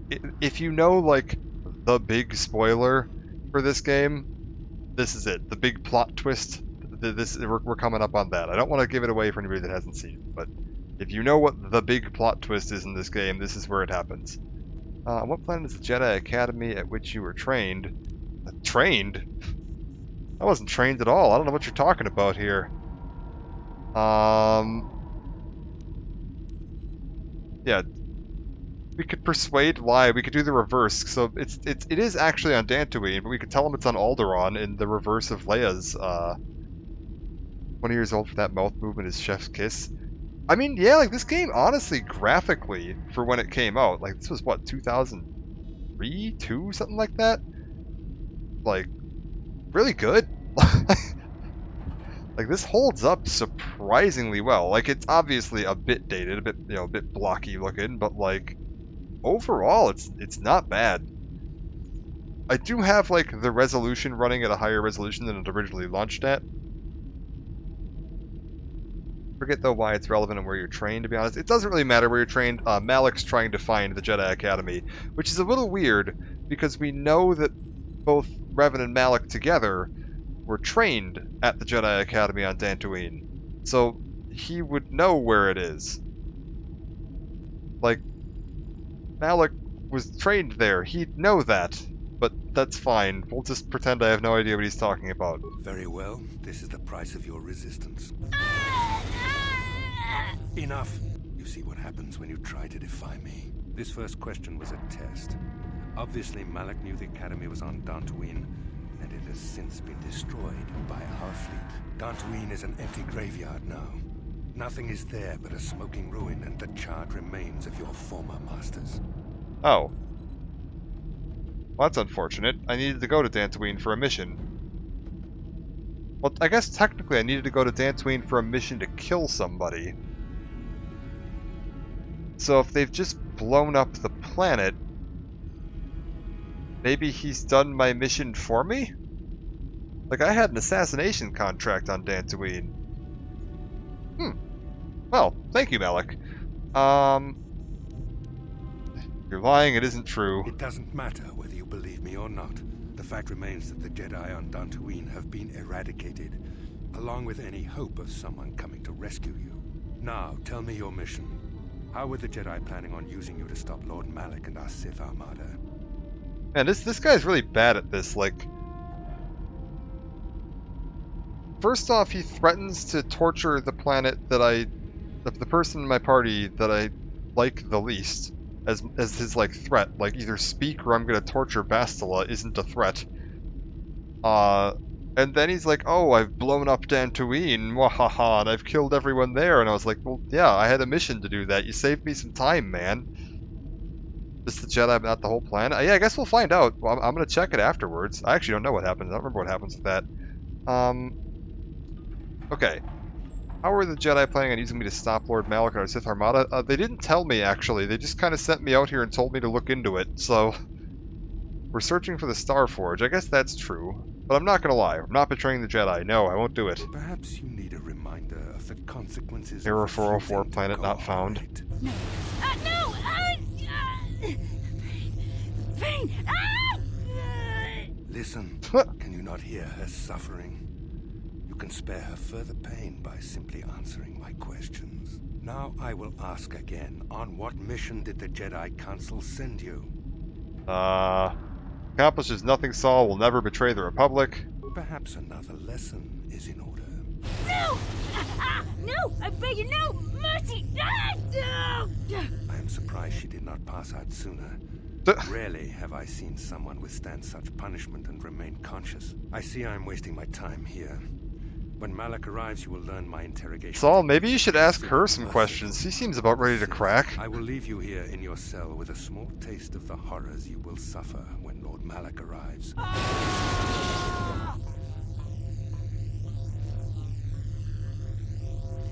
Well. Don't try to move too quickly. You might not be fully recovered yet. Admiral Karath had his guards continue to torture you even after you passed out. They tortured all of us, though you got the worst of it by far. Saul wanted them to make us suffer. He's become some sort of sadistic monster. The dark dab side has out. perverted him, Carth. Once you start down the tainted path, it leads you ever further into the depths of evil. I fear he is forever lost. Okay. No one's without hope of redemption, Bastila. Yes. I suppose you're correct. Sometimes it's easy to lose sight of that hope in the face of such unbridled cruelty. But you speak the truth. I suppose I'm taking the news of Dantooine's destruction quite hard. First Taurus, now the Academy. Is there no end? Technically, we're interrogating all of us in our underwear. It's just that our underwear is like a full-body onesie. Bastila's underwear is apparently just like a swimsuit. Maybe Karath was lying. That's true. We don't know if he's telling the truth. I'd like to believe that Saul was lying to us. But even as he said the words, I knew they were true. The Academy is gone. We should have felt a disturbance in the Force when the attack came. The fact that we did not is a bad sign. I fear the dark side is growing stronger, casting shadows our vision cannot pierce. I can only hope that some of the Jedi escaped. Rook, Endar, Zar. I cannot imagine all of them being gone. In any case, we've lost our one place of refuge in the galaxy. None of this will matter if we don't get out of this prison before Saul gets back. Yeah, beer. Everyone but Basil is wearing long johns, is what you're saying. They're kind of like medium johns. Like, they're short-sleeved and shorts. Where's Saul now? Saul mentioned that Lord Malak was on his way. I think the Admiral left to prepare for his arrival and to report the Short results johns? of the interrogation. It is fortunate you were able to resist the Admiral's questioning. The fate of the galaxy could be changed by revealing the slightest piece of vital information. I have to confess something. There was a moment, just a moment, when part of me was hoping you would tell him what he wanted to know, just to make the horrible pain stop. Yeah, sorry, Bess. Yeah, Saul would have tortured us no matter what I told him. That's very likely true. I've known Admiral Kareth a long time, and I think you're right. The interrogation was a sham. Saul was toying with us. He didn't care what we told him. I think it was just an excuse to torture us before Malak arrived. Did you feel that? A disturbance in the Force. The Admiral has sent his message. The Dark Lord knows we're here now. Malak is Bastila can pick Well, up we better Wi-Fi hope signals? HK-47 busts us out of here before he arrives. Okay, back to HK. The real hero of this story. Oh, they let him keep his guns. That's surprisingly nice of them. I guess we'll just power blast? Wow. Alright. Well, that's one down. What do we got in here? HK, do some looting. We get some medium armor plating, motion sensors. Any of this particularly useful? What are the motion sensors? Ooh, awareness +4, I will take that. He's got the best twin blasters I have available. Is there anything else we can do around here? Droid upgrades. Advanced flamethrower. Hello. Advanced stun ray and energy shield. Motion sensors type 3. Well, this is looking quite promising. Awareness +6. That's even better. Alright. Medium plating. Yeah, we want this one here. Go for the advanced stun ray. And how about an advanced flamethrower? Those sound like useful tools to have on HK. Now, technically, we could reprogram this medical droid here and tell him to start wandering around, and he'll just kind of roam around and draw some fire for us. But to be honest with you, I don't think we need it. I'm pretty sure I can just, like, deal with this. Powering weapons. Yeah, like, power shot's just a decreased chance to hit. Like, I'm good to go. Ah, but power shot only does one attack, it looks like. Okay. Maybe regular attacks are better? Let me check my feedback real quick. Power blast used. Ah, yes. Small offhand bonus. Damage breakdown 9. Bonus damage 5. We'll check what's doing more damage when we get some more enemies here to try this out against. HK has the auto repair unit, so he's going to be able to take care of himself just fine here. As long as he doesn't take like a pile of damage all at once, he'll just heal it all off. Ooh, bunch of implants, bunch of med packs. Patient gear. Ah, I'm assuming if we'd picked one of the humans, they would wake up in the medical facility. And all of our gear would be in that box. For some reason, they didn't, like, unequip HK. They just kind of let the assassin droid wander around with all of his guns equipped on him. I guess he was technically, like, asleep. But, oh, okay, that's the detention area. That's gotta be where my party is. We don't want to go there yet. Let's loot everything. Like, they saw this droid carrying 2 pistols, and we're just like, yeah, it's fine. He's asleep. I'm sure he won't wake up. Hello down there. Oh, we missed. That's not great. Okay, we're hitting like 14, 15 damage. What does a round of attacks do? Less. Yeah, okay. Okay, starboard cell key. Oh, hello.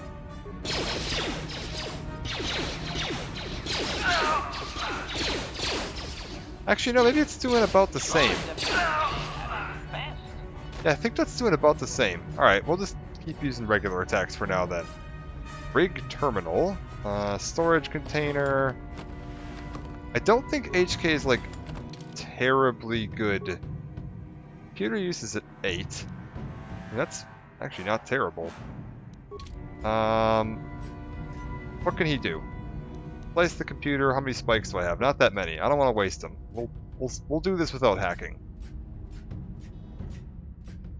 If I need to hack, I can, but for now, we can just, Oh. Apparently HK also doesn't have any security skill. That's a slight bit more concerning. Okay, shoot this container open. Come on, HK, you got this. Just shoot it open. Any minute now. Can you not shoot things open? What if we stand back farther? Oh, we did 1 damage to it. Go farther back. HK, please. Oh no, I'm very bad at this. HK, I don't know if this is droid efficiency at its best here. You might not want to brag about this. It's awfully embarrassing. Please, man, just shoot the box. Oh man, it's really not. You gotta do better than this. Come on. Just hit the box. Just hit the box. It's like the ancestor of Stormtrooper accuracy. Come on, in you go. One more damage. Come on, man, you got it. I believe in you. There we go. What did we get? Pazak cards. Oh, we got a second Pazak deck. What does that even do? Oh, hello. They don't seem to be able to hit me. And when they do hit me, they're barely doing any damage. Well, that's good.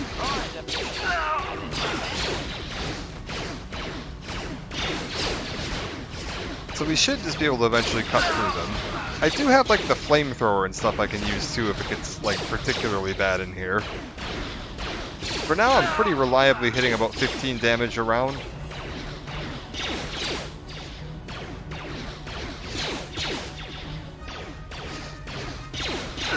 Yeah, there we go. Pop into the lockers, start tearing this all apart. This is why my inventory is such a mess, by the way, is that you just get so many random items. Hello. I'll take a grenade, sure. Ah, we probably could have hacked into here and blown up that power conduit. A Sith pass card. That's probably useful. Shooting like stormtroopers, indeed. Can I open this? Oh god. HK. How are you missing the force field? Oh god. Alright, I'm just gonna assume that I can't hack, shoot that down. Maybe we can use the pass card to bypass the computer to get into those cells? Rig terminal? Slice the computer, sure. Access security cameras, barracks starboard. No. How about the cell block starboard? Release force fields for 6 spikes. Okay. What's the detention area? Okay, that's fine. Bend to medical and droid maintenance. Yeah, let's just go here and release the force fields. Escape in progress. I'm assuming this is just going to release, a bunch of crazed Rhodian prisoners into the hallway, but we've already killed all the guards. So are they just gonna, like, wander around now? Can I go kill them for more XP?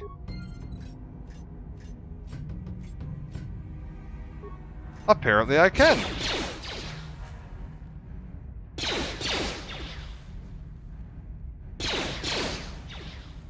I feel like this isn't a very good rescue operation here. Alright, one down. Let's just not leave anything to chance. Just take them all down. Come on, HK, get him. Actually, screw it. I want to try out this flamethrower I got. How does this look? Give it a shot. Oh, 60 damage. Very nice. Oh. You always know good opportunity when me sees it. Here, you help me, now me helps you. Take Icebreaker and let you slice into computers on ship. Me has tuned the breaker to work on the brig computers, so use it on brig level and not work anywhere else. For breaker, only good for one use, so not waste it. You go fight guards, me go and hide now, wait for chance to get to ship. Oh. Had an issue with cat and a 3D printer. Those are two objects you don't usually want to combine. Were you 3D printing yourself a cat?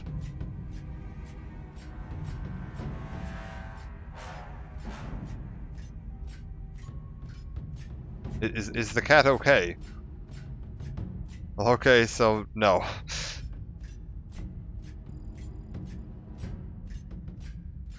That wasn't a very definitive no. Maybe you were 3D printing yourself a cat. Were you 3D printing part of a cat? What do we have over here at the elevator? Oh, hello. Elevator controls. Let's just go to the bridge. Be a good idea to rescue the rest of your party. Yeah, okay, that's true, it would be. Cat was being needy, she's fine. 3D printer is off, but needed to be on. Got it. Got it. Ah, they were separate issues. The cat and the 3D printer were not a combined problem. That's better. Okay. I thought they were saying that you were having a problem that involved both a cat and a 3D printer, and I was like, oh lord, that could be, messy. Aw, heck. Let's see. We need to get my party back. They should be over here. Like, cats do like to get into everything. I haven't met your cats, but I'll assume they're like most cats, and they like to get into everything. Hello? HK droid is wandering around here, don't mind me. That's locked, okay. Can I get into here? That's locked. How about here? That's also locked.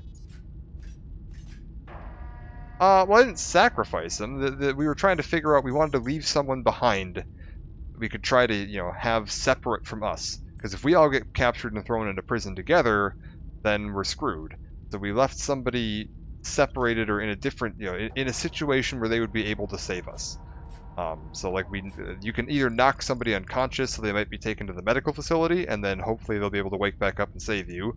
Or HK here, we just powered down, and because he's an assassin droid, like, he can just play dead and then wake up. And also, they conveniently didn't take his guns away from him while he was asleep. So, when he woke up, he was ready to go. Unlocked aft holding cells, equipment, and equipment storage. You got it. Aft brig unsecured. You're a droid, but when this is all over, I'm gonna see the Republic gives you a medal for your part in this. If I remember the layout of the ship, our equipment should be in a storage chamber just through the north doors. After we grab our stuff, we need to get to the main bridge controls. The bridge is the only place that we can open the docking gates to the hangar where they've got the Ebon Hawk. We have to open those gates before we can fly out of here. We better get moving. I can feel the darkness of Malak's presence approaching. Oh, hey, there goes Canderous. To be here when he arrives. None of us is a match for the Sith Lord. Well, yeah, we need some type of plan. Let's get our equipment. Yeah, I'm not afraid of Malak. Let's get some plan going, though. Surprise and secrecy will serve us best. A small group might have a better chance of sneaking onto the bridge undetected while the others make their way down to the Ebon Hawk. Count me in, then. I've got a score to settle with the Admiral before we get off this ship. And I have a feeling I'm gonna find him on the Leviathan's bridge. That is true. There is a mod, actually, that you can get that specifically just puts Bastila in the same kind of like one-piece jumpsuit that the rest of you are wearing. But modding this game is extremely finicky, and I didn't feel like playing around with it anymore because I was afraid I would break it. Like, it took me at least 3 days of modding just to get the 1080p and the HUD elements worked out. And I was like, nah, I'm good. I'm not touching anything more than that. Yeah, I'm coming too. That's a good idea. The others can get to the Ebon Hawk on their own, but Karth and I might need your help. The 3 of us will get our equipment and make our way to the bridge. The rest of you head down to the docking hangar where they've got the Ebon Hawk. You'll have to find a way to deal with the guards. Don't you worry about that. I know how to deal with the guards. They won't know what hit them. Maybe we shouldn't leave Canderous in charge of this plan. Anyways, get to the equipment room, grab what you need, and get going. We'll meet you there as soon as we get those docking bay doors open. Just make sure the Hawk is ready to fly when we get there. And may the Force be with you. Alright, let's go.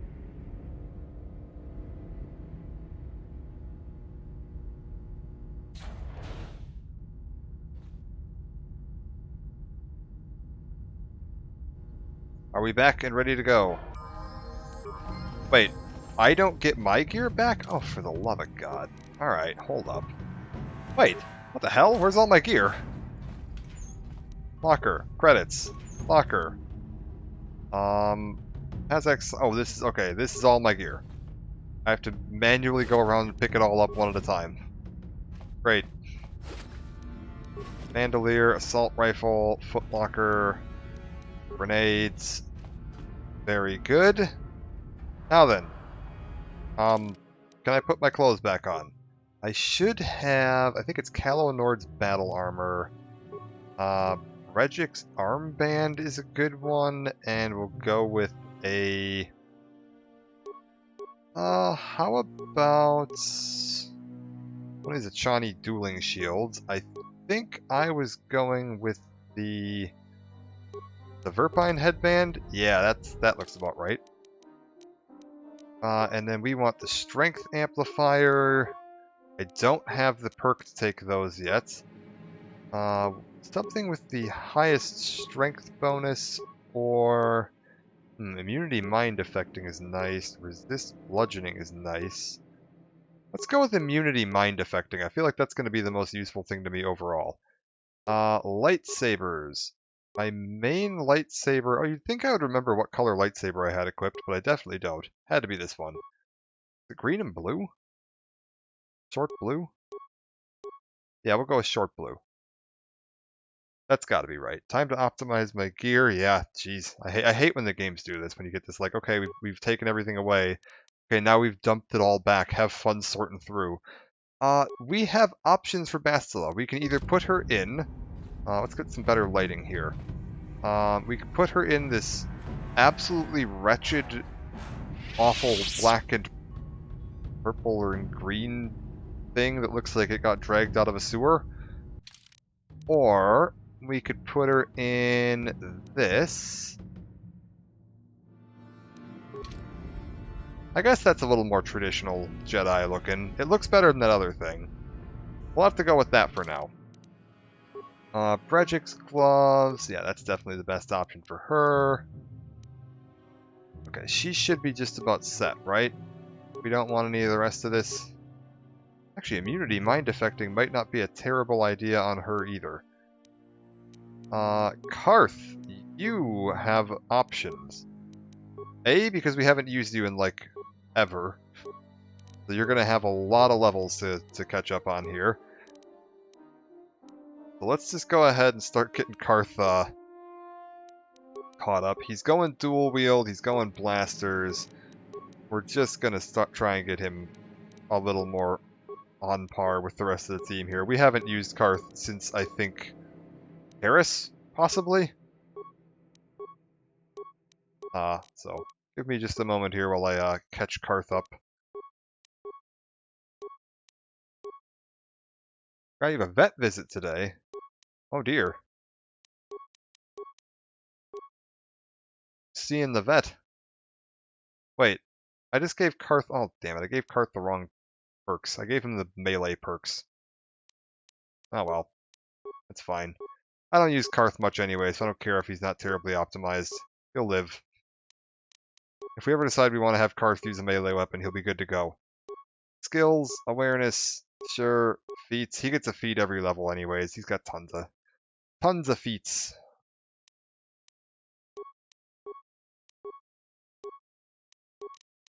And feats. He's got even more of them. What do we do with him? Implants? Maybe we go implants at this point. I feel like he's already maxed out on blaster pistols. He's maxed out on toughness. Yeah, I think we start going with implants at this point.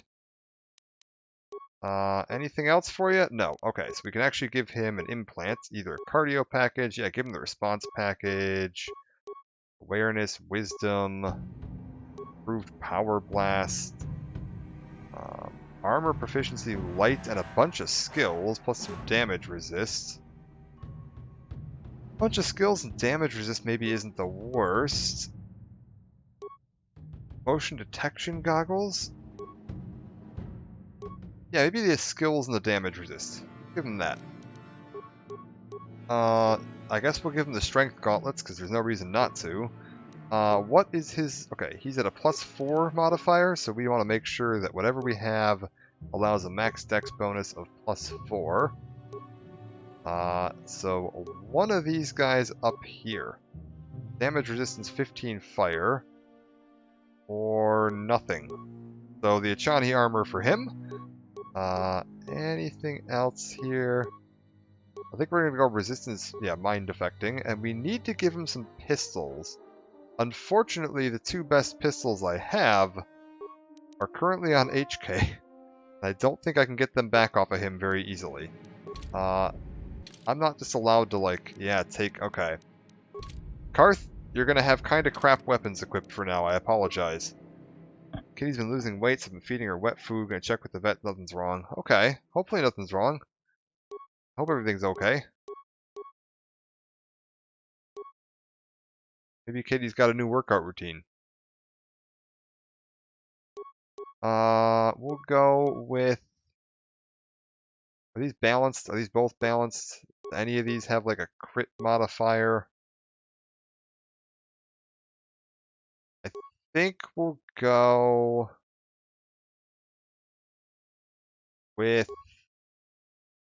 Mandalorian Ripper. Attack modifier of 2. These. These are all pretty crap. Let's go with the Mandalorian Blaster and we'll dual wield it.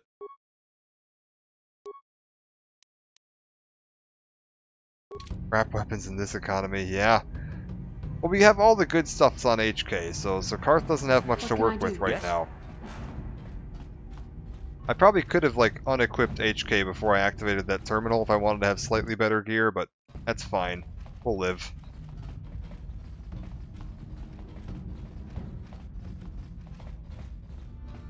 I think we just need to head to the bridge, because apparently we're going to try to just override the force field on the main bridge, and we don't think that anything is going to go wrong with that plan. Like, we're cool, but I don't know if we're that cool. I feel like this storming the bridge is going to end poorly for us, but we'll give it a shot. Hello? This is Canderous. We're at the Ebon Hawk. Like we figured, it's under heavy guard. But don't worry. We'll figure out a plan to take care of them. Okay, Canderous, please try not to get everyone killed.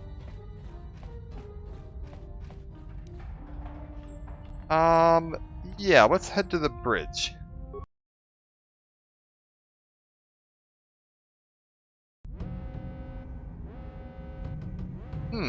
That's a lovely alarm.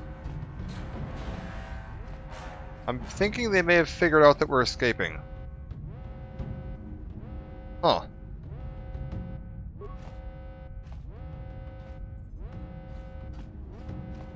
Hi there, friend. There.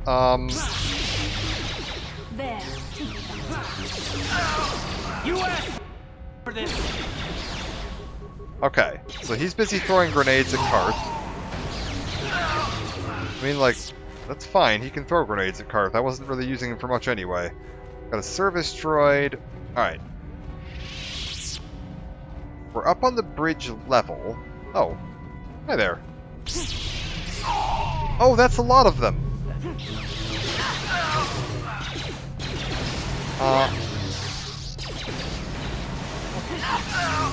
Actually, you know what? This is working out pretty well. They all seem to be so determined to throw grenades at Carth. They're not really focusing on me. That's perfect. Carth, you just keep up the good work back there.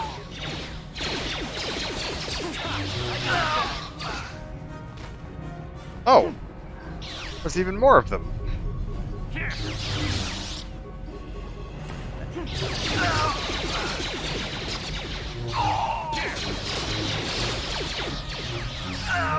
You asked for this. There. And we're good. Yeah, we'll just have Carth eat a bunch of grenades to the face, and the rest of us will be fine. C. You had it almost right. It's with a C. Carth Onasi. C-A-R-T-H-O-N-A-S-I?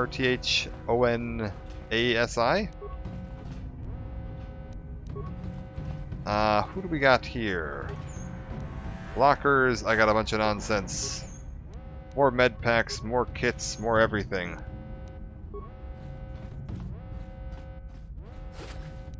Or Caden. You might hear me call him Caden occasionally. Oh no, are they gonna... Oh no! Everything counts as a new item because I just picked it all back up.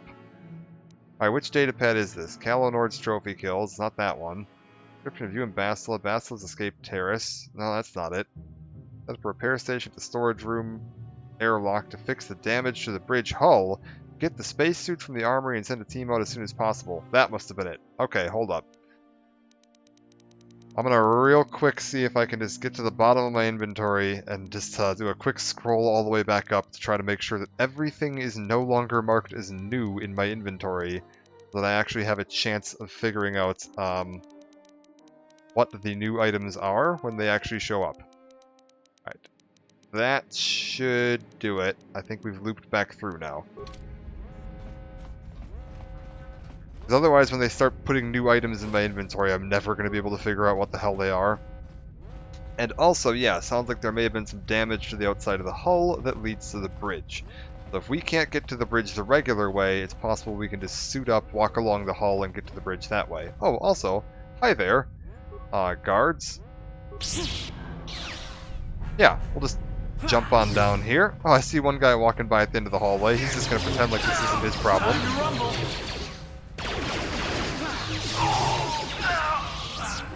Oh, and a level. I'll take that. Persuade up to 15. We ought to be able to smooth talk our way through anything now. We can start taking... Yeah, lightsaber focus now. Powers... Man, we're getting pretty along here. Force resistance? Potentially worth it. I think we'll go for lightsaber throw. 1d6 for every 2 levels of the attacking character, so I'm level 17. So divide that by 2, I'd be getting 8d6 damage? That's pretty darn good, actually.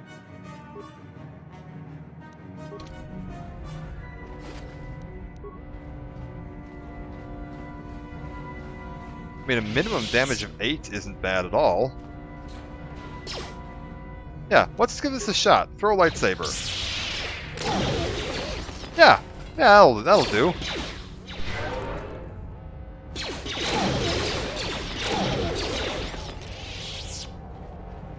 And that was only for the basic throw. Apparently I can get that more advanced in another level or 2. I will take that indeed. Assault droid. Droid does not respond. Fair enough. Let's just wander around. I want to see what all we can find here. A computer panel. None of us know how to use the computer. We're all completely computer illiterate.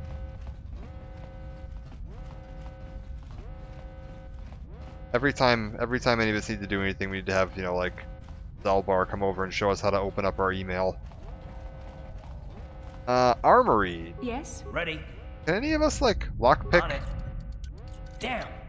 Not well. Alright. Yes? New plan. We'll just cut our way in. Oh, apparently there were landmines in here. Fascinating.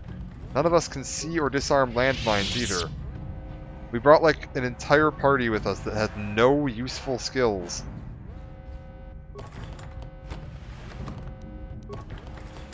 all of my good teammates are like back on the ship right now. Oh, a spacesuit. Okay. That's good. Is this like put on the spacesuit? Yeah, no, it's pick up spacesuit. Very good. Gun locker, blaster rifles, Sith assault gun, light repeating, disruptor rifle, Durasteel heavy armor. That could be good. Powered light battle armor. It's probably not going to be as good as Calo Nord's stuff, I'm assuming. Yeah, this is a rifle. These are all pretty trash. Powered light battle armor, Durasteel heavy. Yeah, not as good as Calo Nord's stuff, and that's what I'm already using, so. Nothing useful on the floor here. More hidden landmines. I'm here. Let's just heal myself up real quick. Random question, how long do I think I'll be streaming? Probably about another hour or so. I just kind of want to finish this part up here. Is the plan. Because I'm doing Dragon Age later today, so I don't want to stay up too long doing this, because I need to get some sleep and be back up for Dragon Age. So I'm assuming about another hour or so. Because I just want to finish up like this ship. And then we'll maybe take a look real quick just to see what's going on with Dantooine. Like, we'll do this ship, we'll do Dantooine, and maybe check in with Yavin 4. Just to make sure there's nothing new going on with Yavin 4. Oh, hello! Hold up. If we kill you, and then go over to you, that did 1 damage.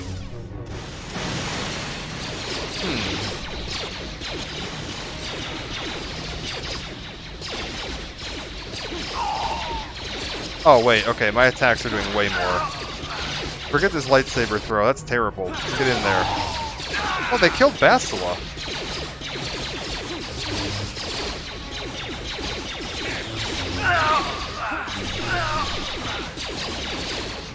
I don't believe it. How'd you like that? Bastila, get off the floor. Up. There you go.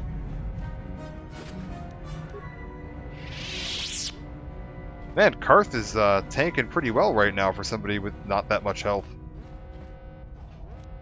Yeah, we'll just go ahead and loot all this stuff real quick.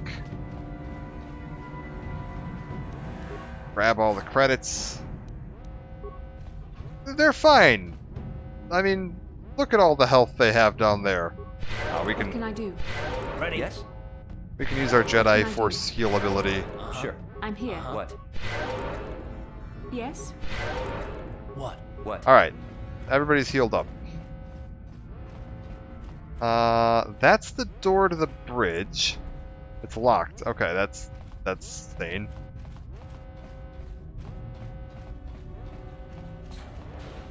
Oh. Hello, Dark Jedi Master.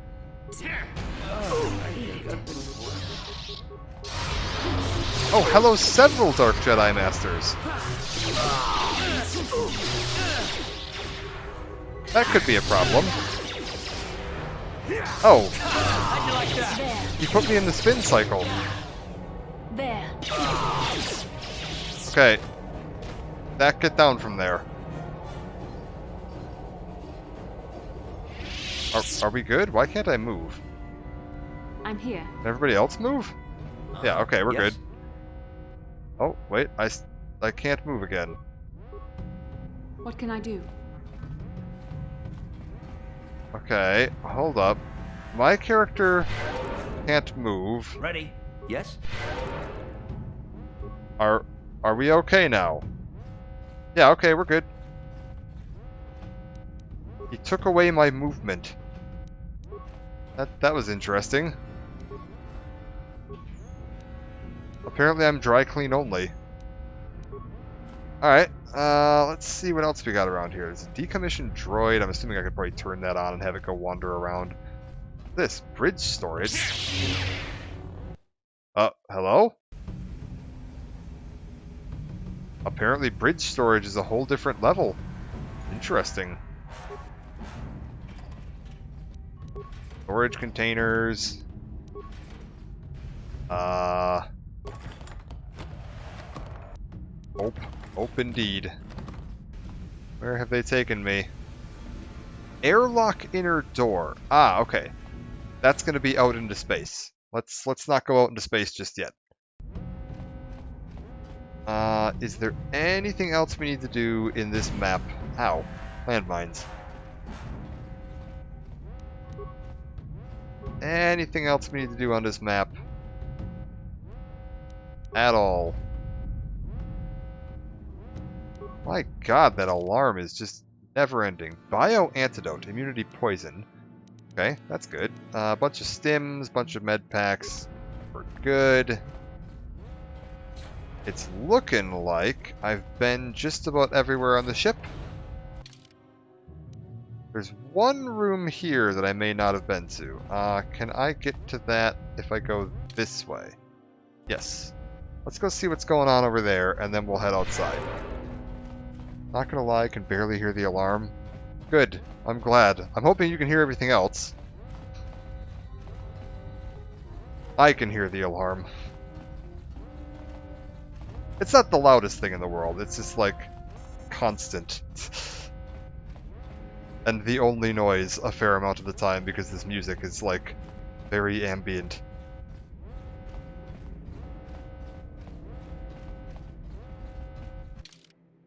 Yeah, we'll go this way. We haven't been down this last little hallway up in the upper, like, the northeast corner here. See if there's anything... I think I've been poisoned. You think you've been poisoned? What would give you that impression, Dak? Was it the giant cloud of poison that just shot out of the floor?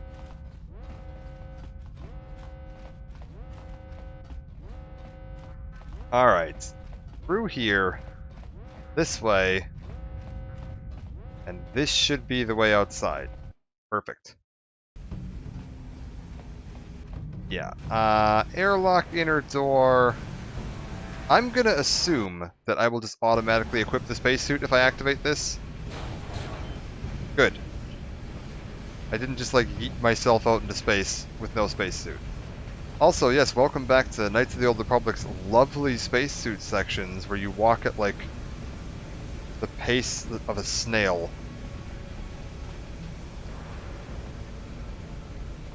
Feel the speed.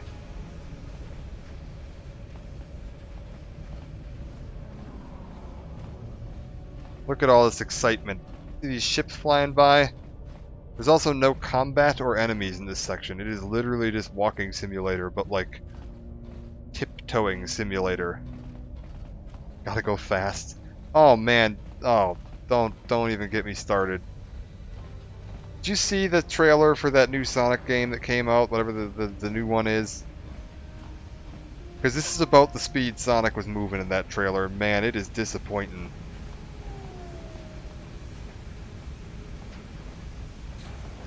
They like forgot like the one element you need if you want to make a halfway decent Sonic game.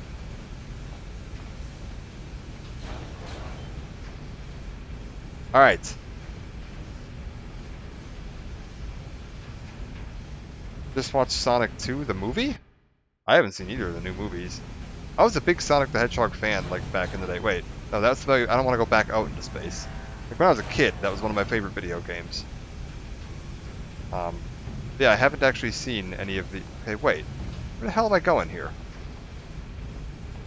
I need to get around to watching them at some point, just to give it a shot. Because they looked like a train wreck, but then I've heard actually, like, pretty reasonable reviews about them. Wait, why am I punching these guys? Why are we all... What the hell? Hold a moment.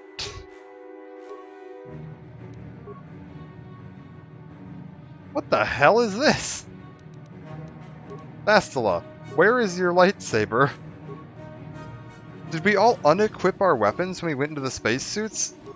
Okay, Carth, get your Mandalorian blasters back out.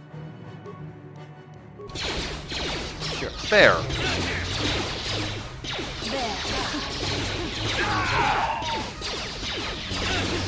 Sonic 1 was good, Sonic 2 was great. I mean, that sounds like it could fit for either the games or for the movie. Like, Sonic 2 is way better than Sonic 1 if we're talking about the old Genesis games. And Sonic 3 was the best, so maybe that means that if we're talking about the movies, maybe that'll carry over.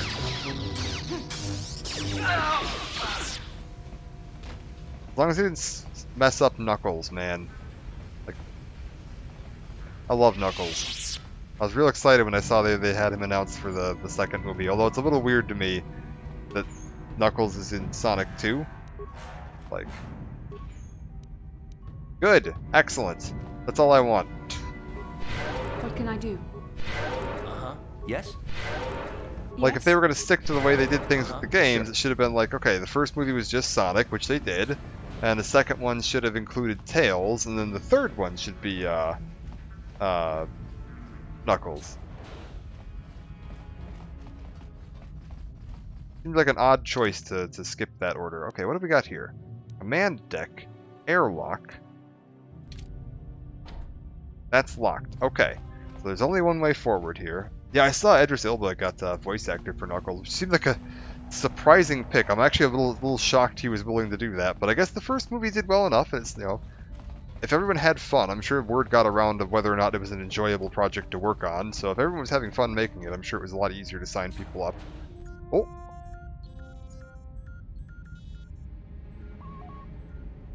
Apparently we are just going to waltz onto the bridge. Very resourceful. I assume you had some part in this. You learned your lessons well from me. The only thing you taught me was betrayal and death, Saul. Don't be a fool. I'm giving you and your companions a chance to surrender, a chance to live. Darth Malak himself is on his way. He'll be arriving any moment. He speaks the truth, Carth. I can feel the Dark Lord's presence approaching. Malak will destroy you. But if you throw down your weapons now, I will ask my master to be merciful. I've seen enough of Sith mercy. You always did like to do things the hard way. Lord Malak would have preferred live prisoners, but corpses will have to do. Oh, is he gonna try to kill me? That's cute. Let's just cut these guys to ribbons real quick. Oh God.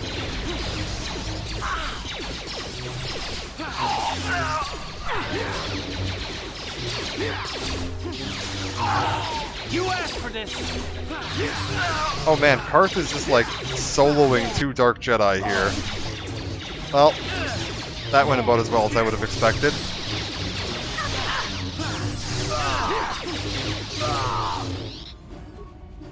Okay, Bastila, you take the one over there. I'll take this one. Okay, now get over to that.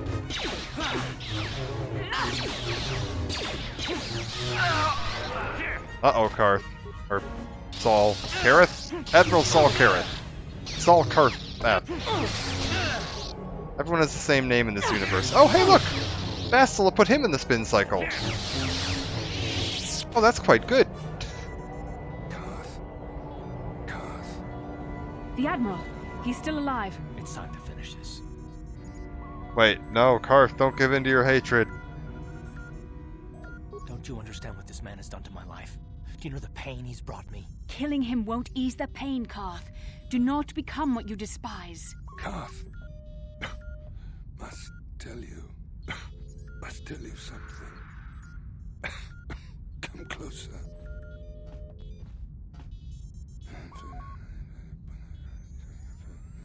Oh, he's a bastard. I know exactly what he just said. Remember my dying words. Remember them whenever you look at those you thought were your friends. It can't be true, can it? No, it can't. Damn you. Saul. Damn you. You'll find out what he said in, like, the next room, I think. Yeah, what did he say, Carth? Bastila, it is true, isn't it? And you knew. You and the whole damn Jedi Council, you knew the whole time. Carth, it's not what you think. We had no other choice. Please, you don't understand. So make me understand. Yeah, what are you talking about? What's going on? Not here, Carth. Please, there's no time. Malak is coming. This isn't the place. Please, Carth, I'm asking you to trust me for just a little while longer. She's right, Carth. This isn't the time. We can get into this after we escape. Man, you talking right now isn't helping anything. I'll trust you, Bastila, but as soon as we're off this ship, I expect some answers. Of course, Carth. As soon as we get to the Ebon Hawk, I'll explain everything. To both of you, I promise. Okay. Ready? I'm here.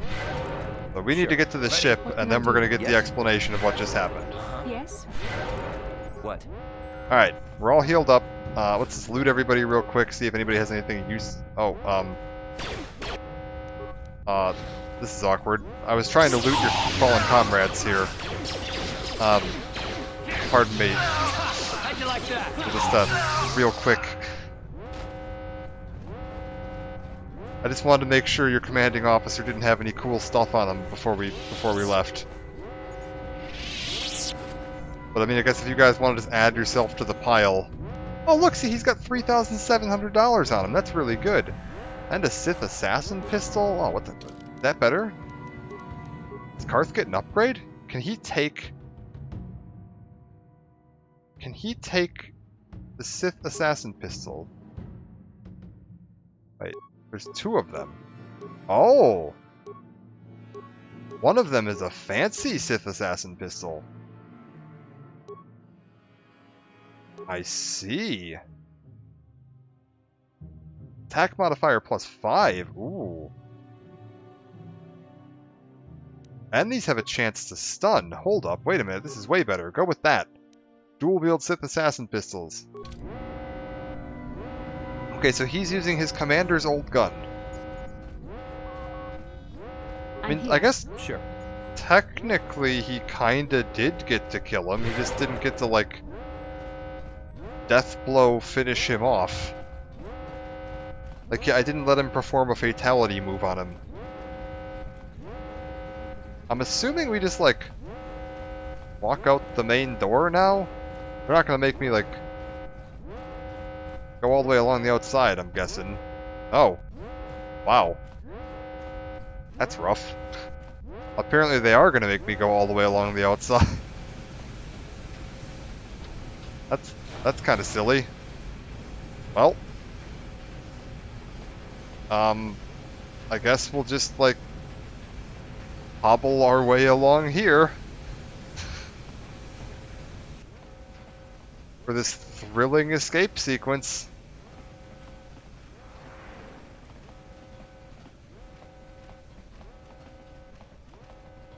They really knew how to keep up the pacing in this game. Just perfect. Absolutely flawless. Maybe we could stop out here for like a rhythm mini game or something. Well, actually, wait, look at this. Look at these lighting effects. Those are actually some pretty good dynamic shadows. For like 2002? Oh, they're gone now. Well, they were. Alright. We've made it. We needed to get back onto the command deck, and I think we were trying to get to an elevator to the hangar? Right? Oh. Oh. Oh. What can I do? Uh-huh. Yes?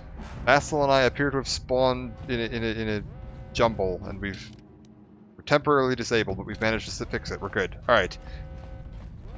Back to the elevator, to the hangar, get off the ship. Oh god. Wait. Oh god. It did it again. It took all my gear off of me. Okay, wait. Bastila, lightsaber. Karth, where are you? Karth kept his guns. Okay, apparently we just can't fit lightsabers inside the spacesuits. The Karth unequipped his guns last time. Very weird. Maybe Bastila and I just felt like this wasn't challenging enough.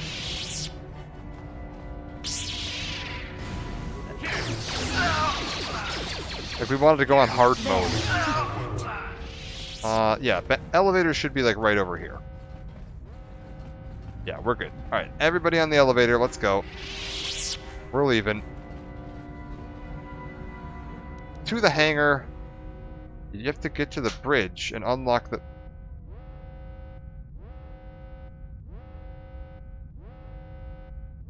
Are you kidding me? Guys, I left my keys in the bridge. We gotta go back. Oh, for the love of God. Alright, that's fine. It's fine.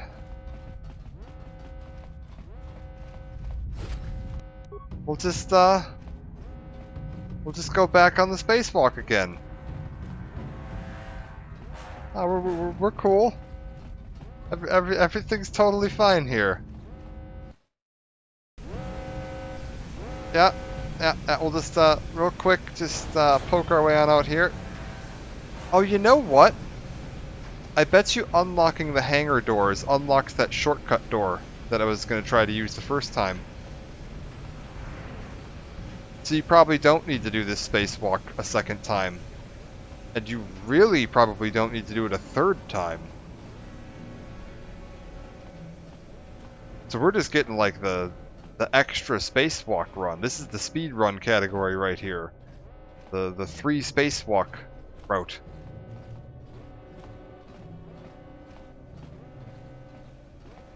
It might look slow now, but it's going to save you a ton of time later.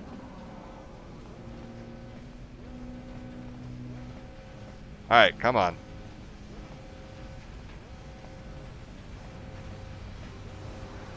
Just gonna get in here. Come on. And let's remember to re-equip everyone's weapons this time, too. Okay. Yeah, see, this time, Carth doesn't have his weapons equipped.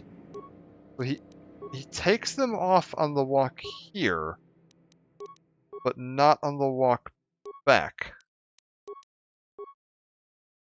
Very strange. Okay, so he wants the good Sith Assassin pistol in this hand, and the bad one in that hand. Sure.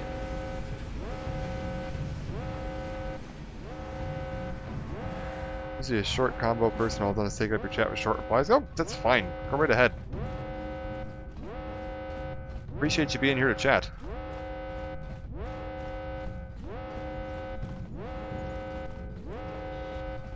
What do we got? We got a comm thing. Slice into system and program new destination. The hell does this do? Failure. Access denied. Spikes for... Okay, destination cannot be reprogrammed. Docking bay doors open. Destination Starforge. Oh! Wait, we needed to get to the Starforge. Why don't we just stay here? I thought the whole point was we were trying to get to the Starforge. Shouldn't we just, like, stay on this ship? I mean, can we shut the alarm off? Like, reprogramming the destination wasn't really my top priority here. Oh yeah, look, now we can totally just use this door here. Alright, we're good. So now we can just run on down, hop on the elevator, and get ready to make our way out of here. And then once we get to the ship, Bastila is going to catch us up on what's going on. What the big secret was that, that Saul Kareth said to Carth there. So pop to the elevator, activate the hangar controls. Or, not the hangar controls. Activate the hangar. Must gather my party. Bastila? Yes? Bastila, come on. We're leaving. Carth? Get back here. Everybody, stay together. Alright. We've made it to the hangar. Hello? It's Canderous. We took care of the guards. We're inside the Ebon Hawk and all systems are go. As soon as you guys join us, we can get out of here. Alright. So, Canderous has the ship fired up and... Oh. Hello?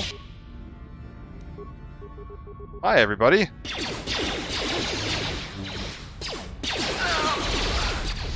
Oh god, there's quite a few of them in here, aren't there? Alright. Clear the room out. The Force fights with me. There. I feel like they could have used maybe like a couple more death sound effects for the Sith Troopers. The fact that they only have one is a little silly. Maybe they trained them for that. Like that's like day one of Sith Academy is they give you like your Here's the death gurgle you've got to use when you go down. I think it'd be bad for morale, but... Oh! Hello. Dark Jedi Master.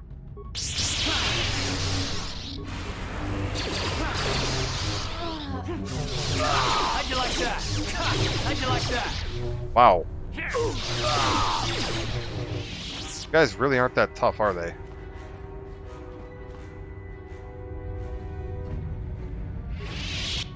You know, they haven't given me a workbench in a while.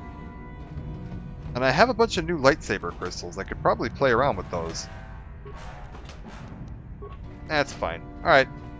Maybe we'll get to it when we get to the ship. And I recognize this. This is an important door.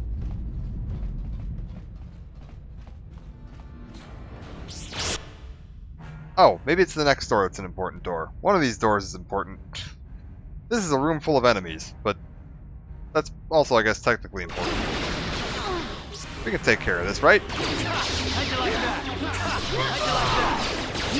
Oh, perfect.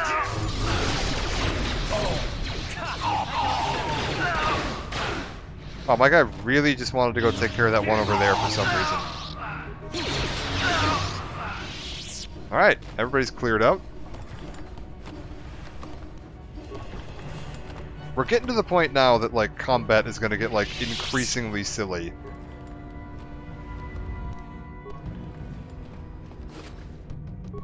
Like, we can pretty much handle any enemy the game throws at us at this point without too much of a problem. Honestly, Karth's blasters with the stun chance on them is gonna be really helpful. Probably worth starting to use, like, or rapid shot on him just to make sure we're getting the extra attacks in. Okay, that door doesn't open? It has something on the other side of it on the map, but apparently it's not the door that we need to take. We're going this way. Yeah, this is looking more promising. There we go. Hello, Malak.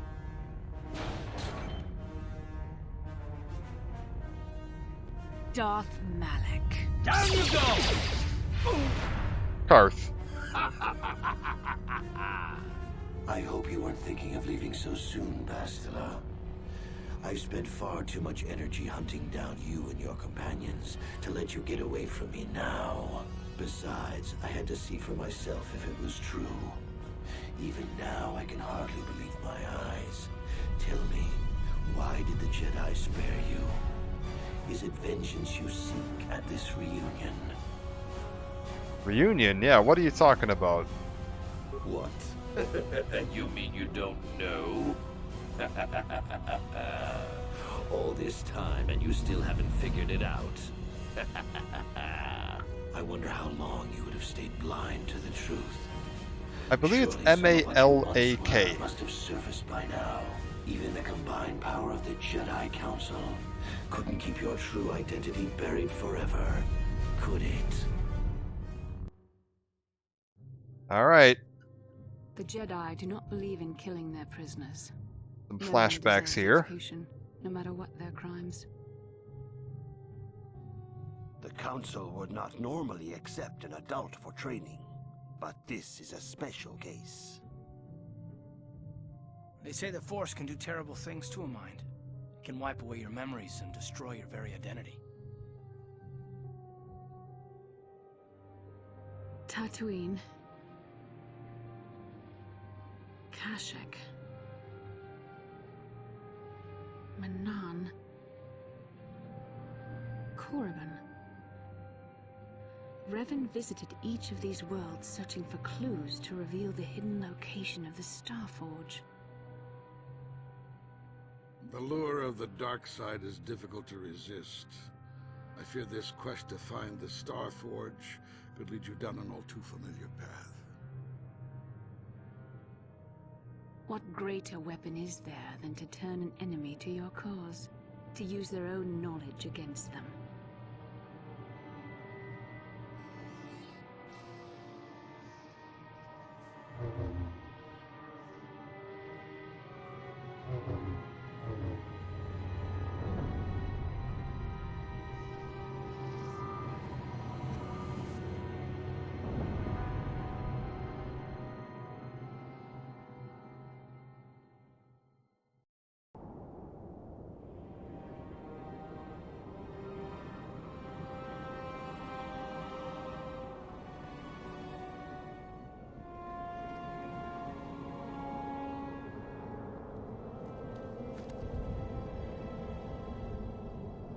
And the big dramatic reveal.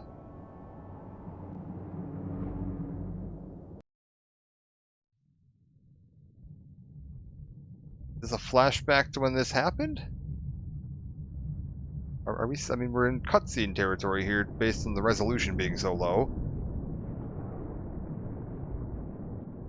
Or are we at current times here?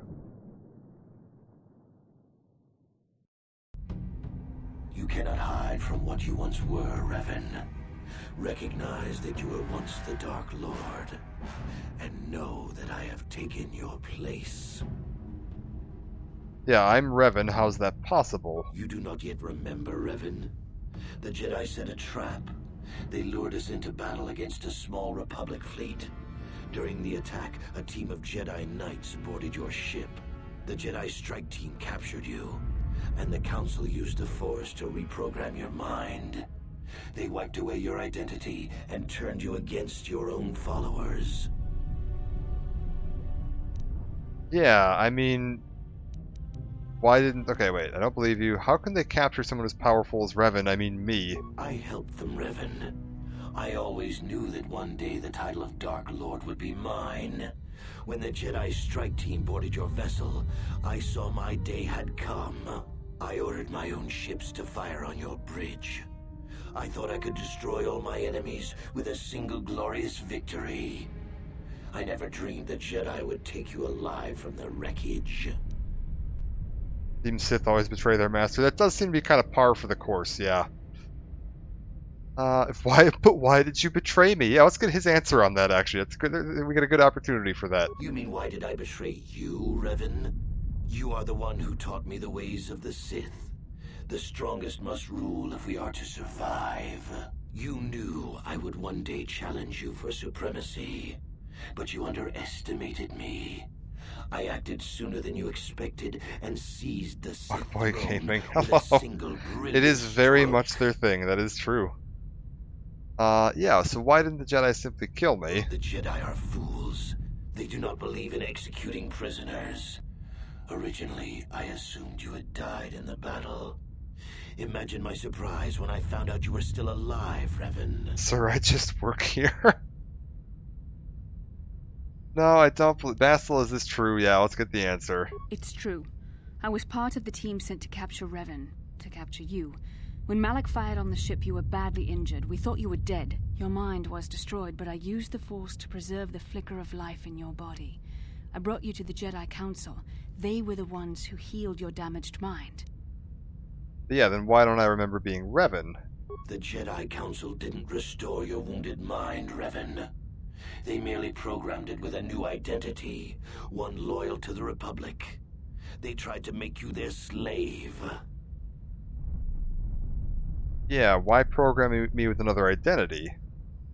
We couldn't simply restore your true identity. Revan was too dangerous. But locked inside your mind was information the Republic needed, the secrets of the Starforge. The Council created an identity for you, a soldier under my command. Your subconscious memories were supposed to lead me to the Starforge. There was no other way to get the information. Sir, this is a Wendy's. And Bastila was the handler pulling your Man, Karth's strings. awful quiet during this here. Like, Karth is here. He's standing, like, just to right over here.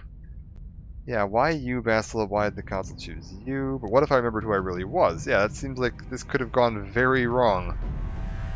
That was a risk the Council chose to take. I had to try and draw out the secrets of the Starforge. It was our only hope of stopping the Sith. There was no other choice. Okay, and yeah, why you, Bastila? I used my Force powers to heal you on that bridge. We share a bond. I convinced the Council I could use our bond to draw out your memories and lead us to the Starforge. Tell the truth, Bastila. You wanted to taste the dark side for yourself. You knew the only way the Council would permit you to explore the Sith's power was through Revan's lost memories. No. I wanted to help you, Revan. I thought this mission would redeem you, that it would atone for your past crimes. How else could you be saved? Uh-huh. So yeah, definitely some questionable logic here and morality from the Jedi. Karth is literally not even facing us. He's just like looking off into the corner here. He's zoned out, man. I think when Malik knocked him over, he might have given him a concussion. Carth doesn't even know what year it is right now. Alright, Bastila. I mean, I guess we'll be nice. I don't know. I wouldn't forgive her for this. I'm not gonna lie. That's pretty fucked up to be mind-wiping you and erasing all of your memories and indoctrinating you with a false identity. I don't know if I would be forgiving somebody for that. Alright, Bastila. That's fine. You had no other choice. Forgiveness, Revan. You are weak. I was right to betray you. You are not fit to rule the Sith. A small part of me has always regretted betraying you from afar. I always knew there were some who would think I acted out of fear, that I did not want to face you. But now fate has given me a second chance to prove myself. Once I defeat you in combat, no one will question my claim to the Sith throne. My triumph will be complete. Are we gonna... is he just embarrassed about being knocked down by Malik? He's too shy to speak up. Hey, getting knocked down is pretty much Carth's job here. That's what he's there for. He takes hits. He takes hits so the rest of us can do the real work. Power is no match for the light. Triumph, Malik. You seem to forget I'm still alive. That's true. I am very much alive here. The Jedi Council were foolish to let you live. I won't make the same mistake. We shall finish this alone in the ancient Sith tradition. Master versus apprentice, as it was meant to be. Oh. Oh, we're doing a 1v1. Oh man, now he literally put Carth in a stasis field. Man, this guy is just not having a good day. Also, does Carth do we qualify Carth as a himbo? Here's the important questions here to think of while we're fighting Malik. He's definitely like got the dumb going. Big himbo? Okay.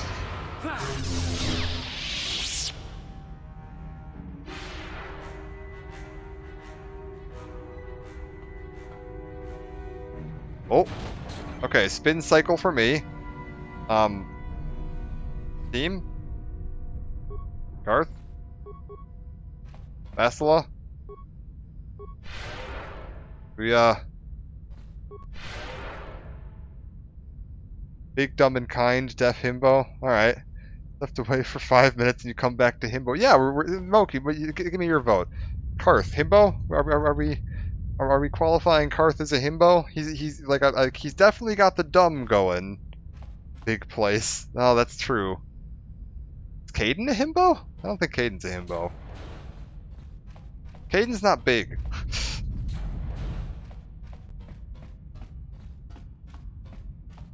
What do we got going on through here? Nope, that's a locked door. Am I just like 1v1ing Malik in a maze? Kaidan's like diet himbo?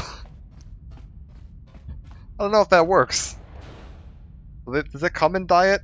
I'm gonna take a step and stay out of this. Okay, that's fine.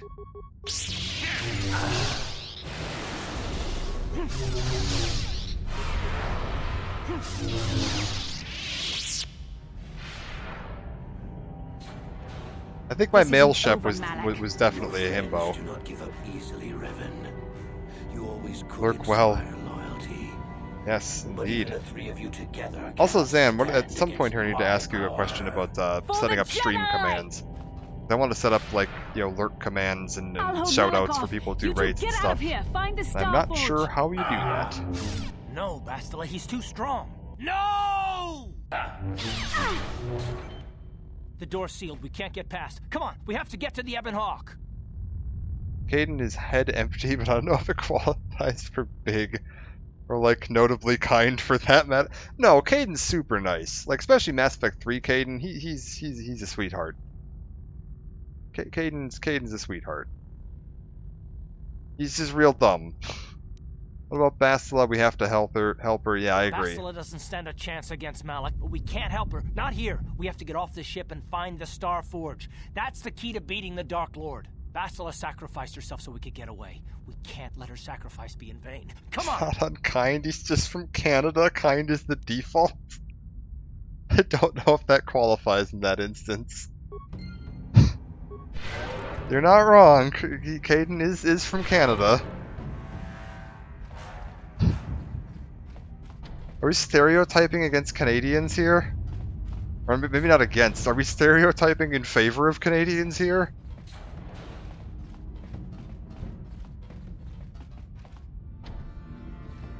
No.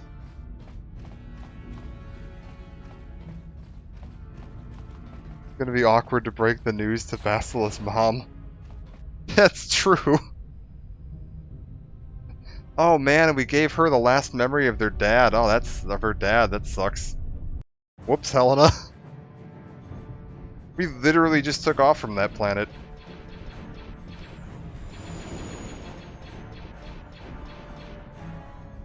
Are there really any negative Canadians? I don't know of any. Food's delicious. Everybody's super pleasant. The cities are always super clean. Every time I've been to Canada, I'm just like blown away at how like amazingly clean the streets are. It's so nice up there. You're about to be Canadian. Ah. I think congrats.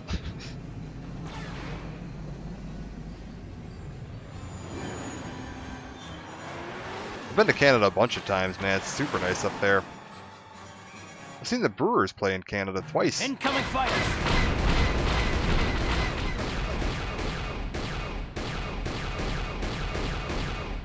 Come on.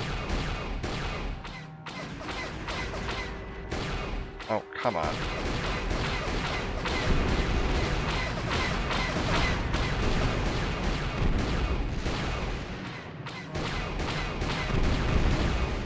Okay, I got one more out there. There he is.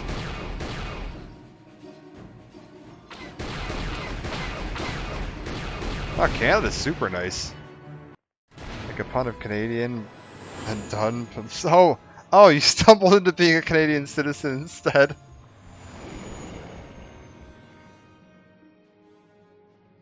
That's okay. I'm pretty sure that means you qualify now. I'm pretty sure that's all it takes. I think if you just like ask nicely, they'll just let you in.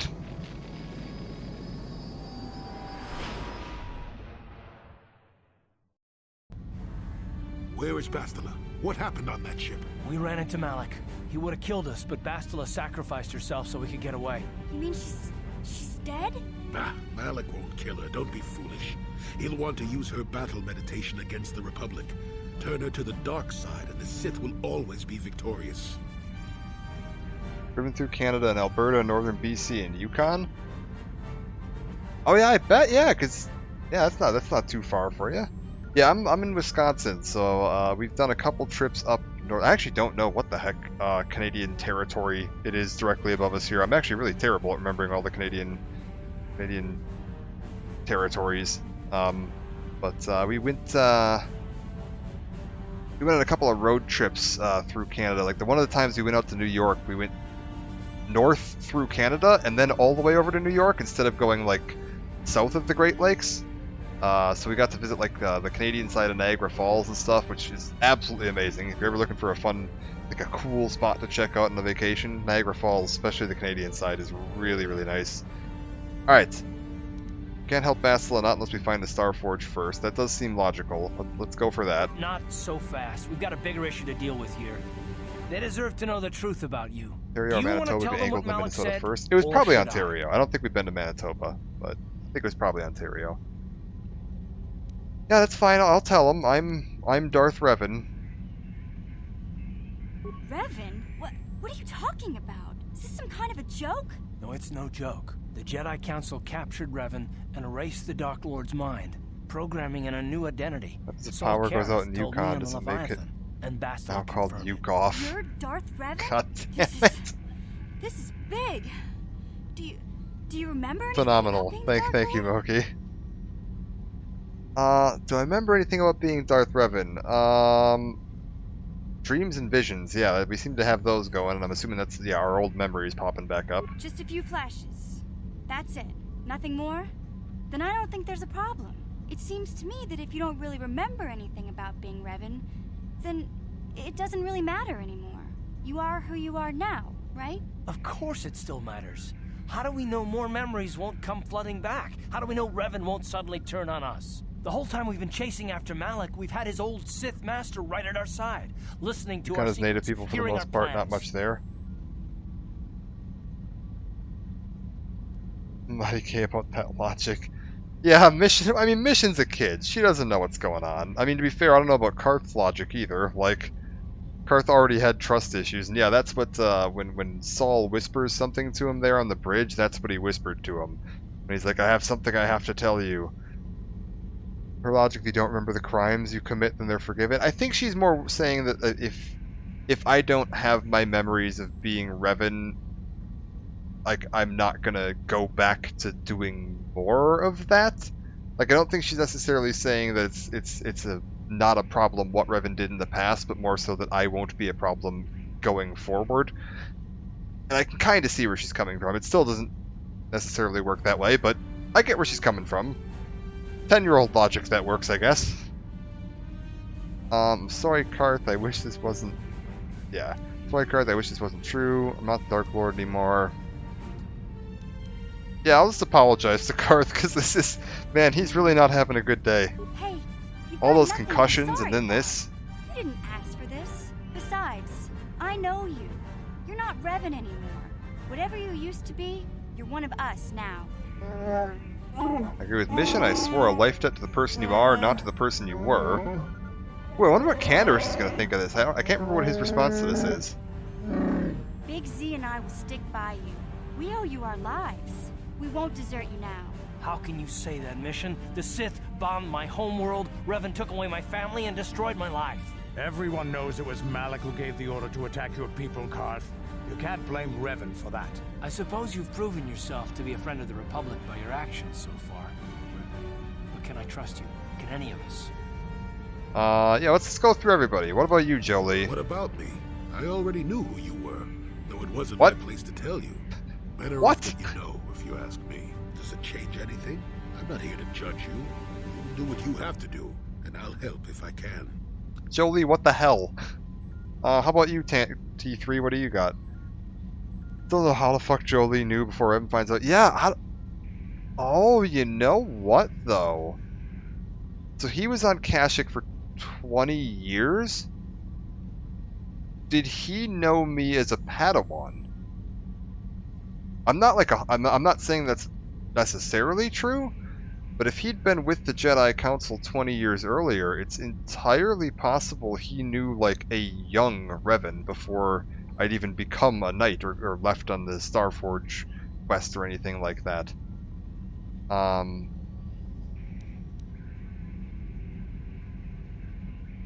Yeah, I'm not sure. Or maybe he just sensed it through the Force. That's also possible.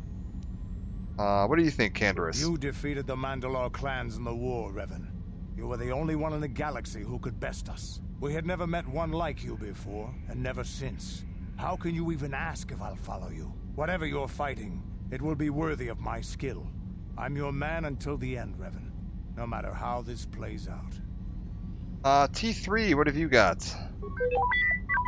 Beep, beep, boop. I knew the little guy would come through for you. Droids don't hold grudges. Good deal. Alright, HK. I think we might get an interesting one from him here. Commentary. I am experiencing something unusual, Master. Okay, what have you got for me, HK? We've already done all of his memory unlocks, except for the core memory. Answer. My programming is activating my deleted memory core. I believe I have a homing system that is restoring it, Master. Okay. Everyone be careful, there's no telling what this means.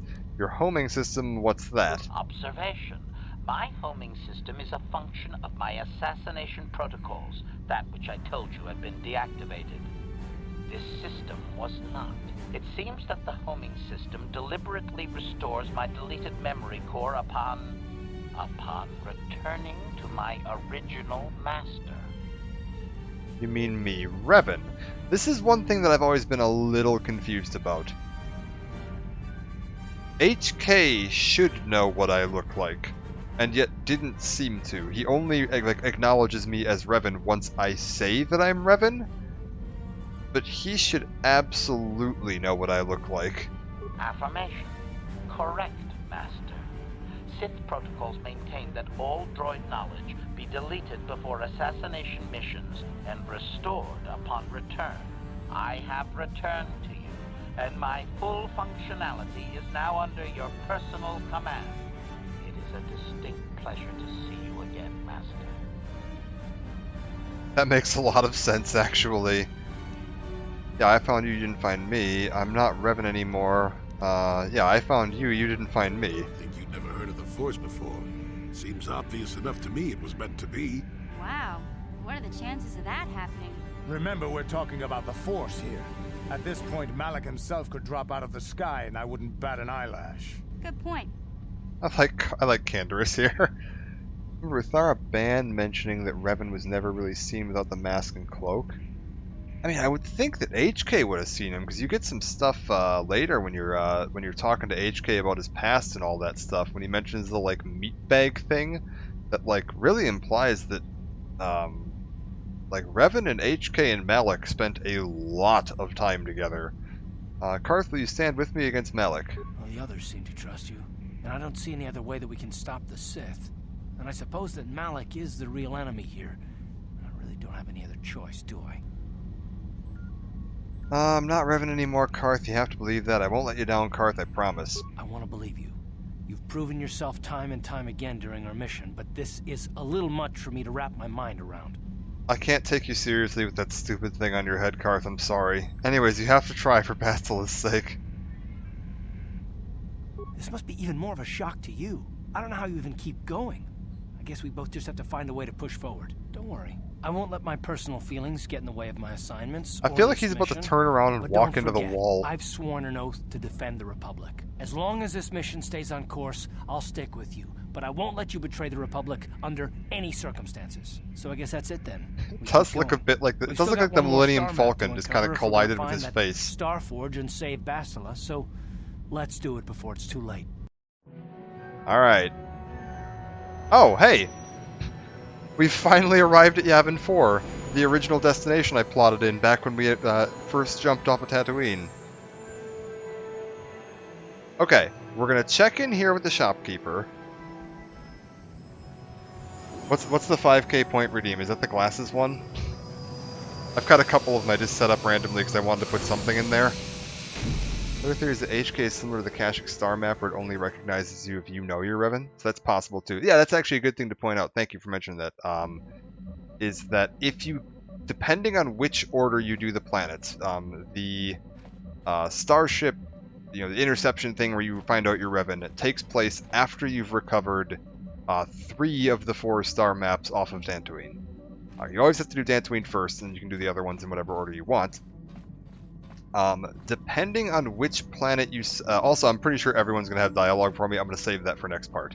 But depending on which planet you save for last, there's a handful of, like, unique dialogue things that can happen, because you can now reveal your Revan. Like, on Manan, there's a confrontation at one point between Sith soldiers and Republic soldiers, and afterwards the Sith soldiers start taunting you. If you're already Revan, you can actually just drop that on them and reveal that you're their original master. They don't believe you. Yavin 4, yes, we're in orbit above Yavin 4 right now. There's a space station here that a Rhodian salvager and scientist has been working on. If you go to Kashyyyk, ooh, what's the Revan thing there? There's something you can do related to being Revan on Kashyyyk. I don't remember what it is. On Tatooine, is there anything unique to being Revan there? Possibly just that HK's dialogue unlocks immediately if you go to Tatooine after becoming Revan. And then, yeah, on... Oh yeah, Kashyyyk, the other one with Revan. That's the other one with Revan on Kashyyyk, duh. It's the star map that you just mentioned. When you go and talk to that builder hologram that's guarding the star map, it's issuing a test that's comparing you to its previous memory. And it's very vague about what it's talking about, that you need to match the memory in archives or whatever. Revan set that up. And what it's doing is it recognizes that you are physically Revan, and it's testing to see that you, because it says you don't match the behavioral pattern in memory. it realizes that you aren't behaving the way that Revan should be behaving, and it's asking you a bunch of morality questions to see if you're picking the options that Revan would normally pick. So that's why picking all the, like, dark side options where you're, like, sacrificing planets to save the war and all that stuff, if you know how Revan behaves, you can, you know, answer that correctly and get through without having to fight the reinforcement droids. If you go back there after you've already found out you're Revan, it just immediately recognizes you as Revan and you get to skip that whole bit. We are going to pick Jolee and let's bring along HK. I like HK. Revan is such an interesting character. Like, he's one of the best written, like, non-movie protagonists that they've ever done. He's so well handled. Jolee's dueling. Let's go for Advanced Jedi Defense is maybe worthwhile. Weapon Proficiency Lightsaber. Go for some power attacks. Powers, Night Speed, that's always useful. What? Like, all of his backstory and personality and development are just so well handled. And then that carries on into KOTOR 2, and then even his appearance in SWTOR, and there's an expansion to SWTOR. It's basically entirely about Revan. Super well handled. Not better seeing you in those Trandoshans again. Is there anything I can do for you now? Yeah, anything to sell? Is this the point? Okay, no. We need to get to the final piece of the star map. At some point, he eventually gets a unique lightsaber crystal that we can put in our armor that's going to give us a ton of benefits. Con, Strength 2. Love Revan and SWTOR, yeah. That's actually why I specifically picked this face. Is that this is the face that most closely resembles the Revan that you meet in SWTOR. I didn't know that you played SWTOR at a point when he was in there, because they didn't add him until the second or third expansion. Because the original game, I think the SWTOR is set like 300 years after this, and Revan's not around. And then, yeah, the second or third expansion was like the return of Revan. Because apparently you just live forever in this timeline. Alright, we're not going to talk to the party members right now, but I do kind of want to go see if Dantooine exists still. I always wanted to play that game when it came out. I mean, play it now. It's still quite good. I actually been playing it a little bit in my free time. Korriban. Oh, we literally can't go to Dantooine. Just unable to go there. I know there was the one quest line on the... What's the... Dromund Kaas? The Sith, like, capital planet where there's a cult that's, like, worshipping Revan. But yeah, no, you... Like, the Revan, like, imprisonment quest line and all that, that was the expansion. That was, Rise of Revan. Yeah. No, you actually, like, physically meet Revan later in SWTOR. Like, you find the actual Revan. And then he, like, rises up and forms an army and starts a whole, like, uprising. There's actually, in that quest chain, you get a brief appearance from your main character from SWTOR 2 as well. Also, questline introduced you to Revan. Yeah, those cultists are great. I love them. Because one of them has, like, his mask, or, like, a recreation of his mask on. Man, that mask is so cool. When they first introduced, Kylo Ren, I was just like, oh, come on, Disney. How are you gonna do this to me? Because Kylo Ren's mask is, like, super heavily influenced by Revan's mask.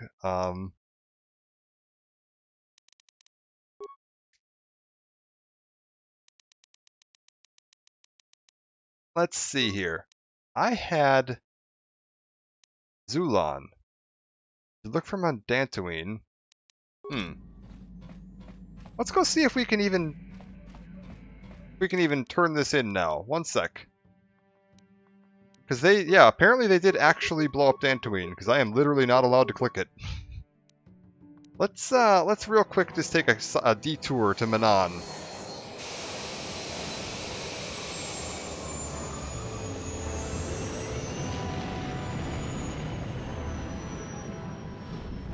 There was also, one of the episodes of Star Wars Rebels. There was this, like, side plot where they went into some planet that had, like, the ancient guardians of the Force on it or something. And there was going to be a point where the main character, I can't remember the kid's name right now. Ezra. Ezra? No. Ezra? Yeah. He was gonna go. You ever need a replica Revan or Kyle mask? I don't know if that was a typo or not, Zan. I love that. Darth Kyle.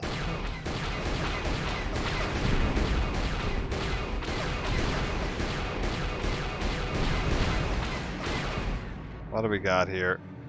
Get around here. Oh god.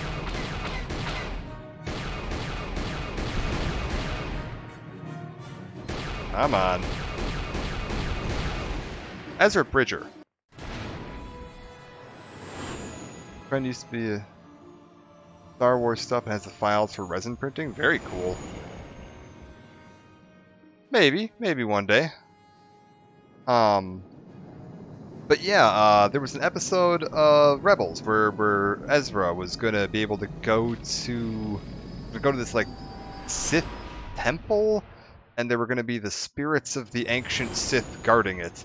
And one of them was going to be Revan. It was going to be Darth Bane and Darth Revan were going to be the two spirits that were guarding the temple. And they had the scene, like, fully written, and they had, like, a mock-up version of it. So you can find it on YouTube. But then at the last minute, they decided that would be too convoluted and it didn't really fit with the story. To throw in like that many extra characters didn't have any connection to anything else, and so they cut Revan out of it. So it's like an unfinished like prototype version. Bill's pension making N7. Yeah, I mean, talk to me. I would kill for an N7 suit. I've already got the helmet. We'll just go by myself here because I need to be by myself to talk to this guy anyway. This is the Assassin's Guild that wanted me to go assassinate that guy in Dantooine. We're gonna see. Oh, entering Atos City security zone. Cameras activated. Alright. We needed to get the, what you call it? The assassination missions complete. Oh, hello. Who's this? Greetings, human. A word, if I may. It concerns the Dark Lord of the Sith. Who are you? This may all be made clear. My name is Zygram. I'm a businessman. I and my partner deal in rare items of extraordinary value and power. Here with the exchange. No, we're not. We're independent operators, though often our transactions involve those who represent the exchange. Traditionally, we've always done business with the owner of the Ebon Hawk, Davik King, most recently Ahita Othar before him, Ori Haxa before her, but we were reluctant to approach you. You have no ties to the exchange, which is a problem. Even worse, you were a Jedi, not the sort of person we normally associate with. Okay. So why are you approaching me now? There were reports of the Ebon Hawk traveling to many different planets. We wanted to know what you were up to. At your last port, I placed a small tracking device on your ship. The tracking device reported back to us that you were captured by the Leviathan. Once we had that information, we began digging into our resources within the Sith fleet. Go on. Your escapades on the Leviathan created quite a stir in the Sith fleet. Of course, Malak tried to suppress the truth about your identity. There were more than a few summary executions, but even as security footage is destroyed and witnesses silenced, some bits of information always slip through. Spend enough credits to gather the tiny pieces and the puzzle becomes clear. We know what happened on the Leviathan, at least we know enough. You are Darth Revan, and you're going to kill Malak for daring to claim dominion over the Sith. We got here. You need to see that helmet and take lots of reference pics. And be weird and take your measurements for that. Luckily, the N7 armor is literally the perfect armor for making it out of foam floor mats. Hey, Dade, how's it going? Thanks for stopping by. Anyways, this guy here knows I'm Revan. How does this involve me indeed? Oh, is this who made the Star Wars helmets? That's very cool. Partner and I deal in very rare and powerful items. Weapons, armor, things you could use in your battles against Malak and the Sith. Yeah, let me see them. Don't carry them with me, they're with my partner, but they're yours if you've got the credits to buy them. We do want to make a profit on this after all. Just go to Dreshte Cantina on Korriban. Rodian named Mika Doran. Oh, thank you for the follow. Tell Mika Ziagram sent you to look at the premium items. Thank you, Fuckboy Gaming. Appreciate it. I didn't know that was Dade that made the Revan helm. Is Dade like local around here? Is the N7 helmet you have from the collector's edition? I hear it runs rather large. It is. I know the size disappointed a lot of people, but it still looks really nice. It is a bit on the large side. Literally, like, I think they just wanted to make sure it would fit everybody without an issue. So they just kind of made it a bit on the bigger side, so it's easy to slide over your head, and it doesn't need to be like clasp open or close or anything like that. So many Star Wars helmets, props, and armor. There's someone, my friend Anne is in the like 501st in my hometown here, and Dade's in New York. Gotcha. Yeah, my friend Anne's been in the 501st, and a couple of their recent like outings, there's been someone in a Revan outfit. I'll check it out next time on Korriban. Yeah, Mika already knows to expect you. Like I said, just tell him you want to look at the premium items. I guess my work here is done. Goodbye, and once Malak is beaten, don't forget who helped you to victory. Cool. So we've got options for stuff. We can get some more loot next time we're in Korriban. We haven't actually been to Korriban yet, but we've got some options once we do get there. Also, I'm hoping that I haven't locked myself out of Karth's quests. I think we should still be fine. But there's a unique little bit of quest line you can get with Karth when you go to Korriban. I'm just hoping that it still triggers if you go there after the Revan thing. Finding out your Revan is kind of a break-off point for a lot of quests in this game, where it's like after that, like, a bunch of quests get cut off, a bunch of new stuff opens up.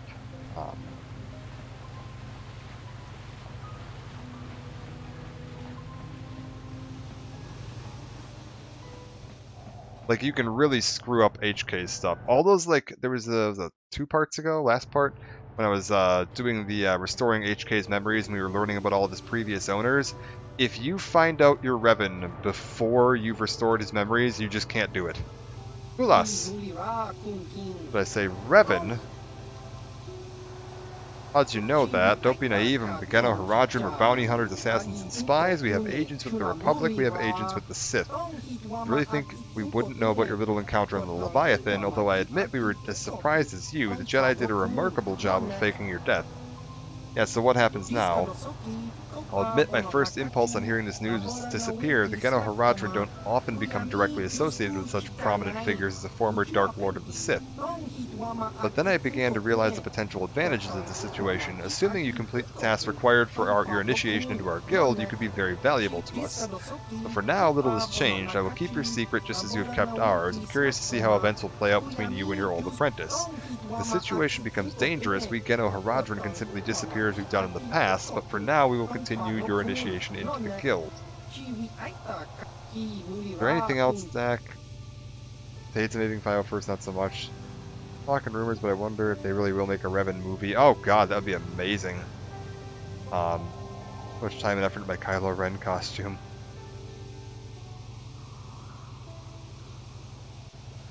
I would love a Revan movie. That would be absolutely ace work. But it's never going to happen. I've seen people floating around rumors that there was like talks for it to be Keanu Reeves, which like this is the canon official Revan face here. So like I guess I can kind of see it, but like I don't know, man. Like 7 or 8 yards of uncut Kylo Ren fabric. Were you doing the Kylo Ren, the swole Kylo Ren? Or just the generic Kylo Ren? Or Kylo Ren with a bandage on his face? Because we got a lot of Kylo Ren variants. Can't imagine. Can't complete the Zoltan mission. Dantooine is destroyed. Yeah, radical overreactions are one reason the Geno Haradrim prefer to see the Republic remain in power. Episode 7, Kylo Ren. Yeah. It's likely that Zulan died in the attack. We don't like to leave things to chance. It will take some time before my agents can determine if Zulan survived. Did not kill Zulan, I can't give you the bounty. In any case, your role in Zulan's fate is now over. Do you have any further business you wish to discuss? Yeah, Lorgal's dead. Agents watch and report concerning Lorgal's death. You should take pride in a job well done. As promised, here's your reward for the task. A poisoned vibroblade. Exclusively for use of those within our guilds. It will serve you well, I'm sure. The assignment was only the beginning. A small test, which I'm pleased to say you passed. Now a more difficult challenge awaits you. There are 3 targets they want you to remove. If you can eliminate all 3, you will gain full membership in our ancient guild. A Gamorrean named Vorn Dasrad, a shapeshifter named Rulan Pralik, and a Selkath known as Itharak Guldar. Let me hear about all 3. Freelance bounty hunter, very good, but a bit too sadistic. He likes to sacrifice an efficient kill for watching his victims suffer. Tolerates a certain amount of competition, but Vorn's become dangerous. You'd be surprised at how much political damage one rogue assassin can inflict. Last seen on Tatooine, we suspect he's taking a break from hunting sentients by going after Krayt Dragon. We don't want him to leave the Dune Sea alive. Alright. Be careful when you face off, he doesn't travel alone, he's always got his assault droid close at hand. The 2 make a formidable pair. Alright, tell me about Rulan.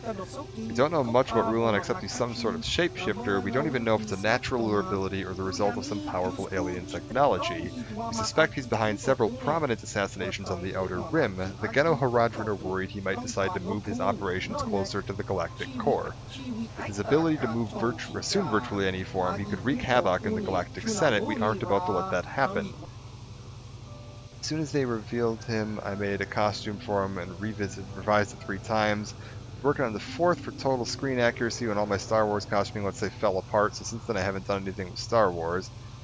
Mao is working on Ren for Hera. I could ask if they need some fabric to load, to offload you. Man, your guys' cosplay work is always just, man, blows my mind. That is an entire craft that I do not have any skill in. How can I find someone who could look like anyone? Yeah, any tips for this mission? Finding Rulan won't be easy. We have reports he may be on Kashyyyk. He's probably honing his skills by hunting the dangerous creatures in the Shadowlands. Tell me about Itharak Guldar. He isn't violent like Rulan or Vorn, but in any ways he's far more dangerous. A con artist and a blackmailer who's taken millions of credits from rich and powerful families. He also deals in secrets and information, and these can be far more deadly than any blaster. But Itharak is careful. We know he's somewhere here on Manaan, but we don't know where. All we know is how to contact him. There's a Twi'lek named Vek at the Manaan swoop track. He can set up a meeting between you and Itharak. Why would Vek set up a meeting? Itharak poses as a merchant of rare antiques. It's a perfect cover for his real work. It gives him access to rich and powerful families without drawing suspicion. You'll have to convince Vek that you represent a buyer interested in purchasing some rare art. Convince Vek and he'll set up a meeting. The meeting is your one chance to take Itharak out, but be careful. He'll choose the time and place, and he's not going to leave himself vulnerable. Anything else? As a warning, the assignments I've given you are going to be far more difficult than the simple bounties I gave you as your first test. Complete all 3 missions and you'll have proven yourself to be truly worthy of joining the Geno Haradrim. As before, you will also be well rewarded for each successful bounty. You can return to me after each mission to collect your reward. Or anything else? No, I'll be back. I'll be waiting for you here. The Geno Haradrim are eager to see the extent of your abilities. ERP. TLDR 501 sucks. Oh, that's unfortunate. I'm sorry to hear there's issues with them. I know my friends had good luck with them and had some positive stuff, but I know I've also heard that like it's very dependent on like the specific chapter and who you're dealing with within the organization, which is pretty much like any large fan-made organization like that is, yeah, always going to be very hit or miss on whether you're getting a positive interaction or not.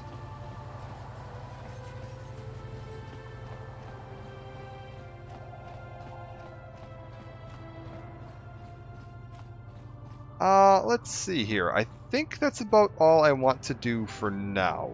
I do want to get some sleep before I have the Dragon Age stream later, because right now it's about 6:20-ish for me, and I'm aiming for about 2 o'clock to start Dragon Age. So I think I can wrap it up now and get some rest in before we do that. We've done some good progress today. Finished up Tatooine, finished up the Leviathan, found out I'm Revan. Did that actually clear the bounty out of my journal? Geno Haradrim, it did. Good. We need to go check in. Vassal's been captured, yes. We need to go check in with Mission's brother. Friends that are really great with it, depending on the state or region-wide politics, it's tough, yeah. Well, thank you all for being here. I appreciate you all being here. It makes it much more enjoyable having people hanging out in chat. What do we got here? Jolie's quest. Okay, we're just waiting for more info on Jolie. Now that he seemed to admire Revan, we can talk to him about this. Juhani's got more. Premium Merchant. Yeah. So next time I think we're going to start bouncing around and taking care of some of this side, the Geno Haradrim stuff. Mission's brother. Start wrapping all up some of this little, like, odds and ends stuff. And then once... Will I be rating someone? I'm going to take a look. Yeah, we're actually going to take a look and see if anybody is up for... If there's anybody doing KOTOR. I've been trying to look for, like, KOTOR streams that have low views. And send people that way to help people out. So, we'll be taking a look at that. Save this for now. Next time we'll do that, head to Korriban, and then we've got Korriban. Once we finish Korriban, there is one more planet that hasn't opened up yet. And then the final dungeon. So probably like 3 or 4 parts to go after this, if I had to guess. But yeah, take a break here for now, and I am going to real quick hop this over to here. Make a backup here of that. And let's see who we've got that's streaming KOTOR. I found a couple people so far that were streaming KOTOR. It looks like at the moment there is nobody. My gosh, is there not even anybody doing like KOTOR 2 or anything? I would think there would be some people doing KOTOR 2, considering that just came out on the Switch like this week. Who's this? Turbo cheat for speeding things up. Blind playthrough here.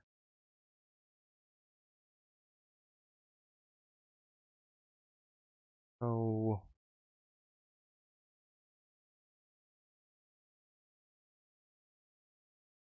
Who have we got here? You know what? Yeah, we'll do this channel. I raided this guy the other day when he was doing KOTOR 1. So we'll go ahead and do this again. As he's on KOTOR 2 today.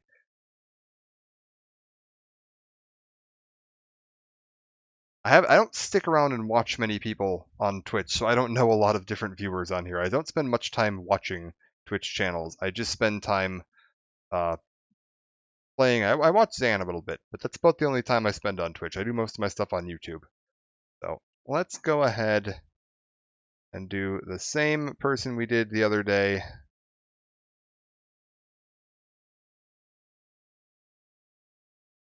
I think he does have follower-only chat, but that's fine. And let's roll out. I'll see you all later if you're interested in Dragon Age, and if not, I will catch you. I'm taking the next 2 nights off, so I'll see you after that.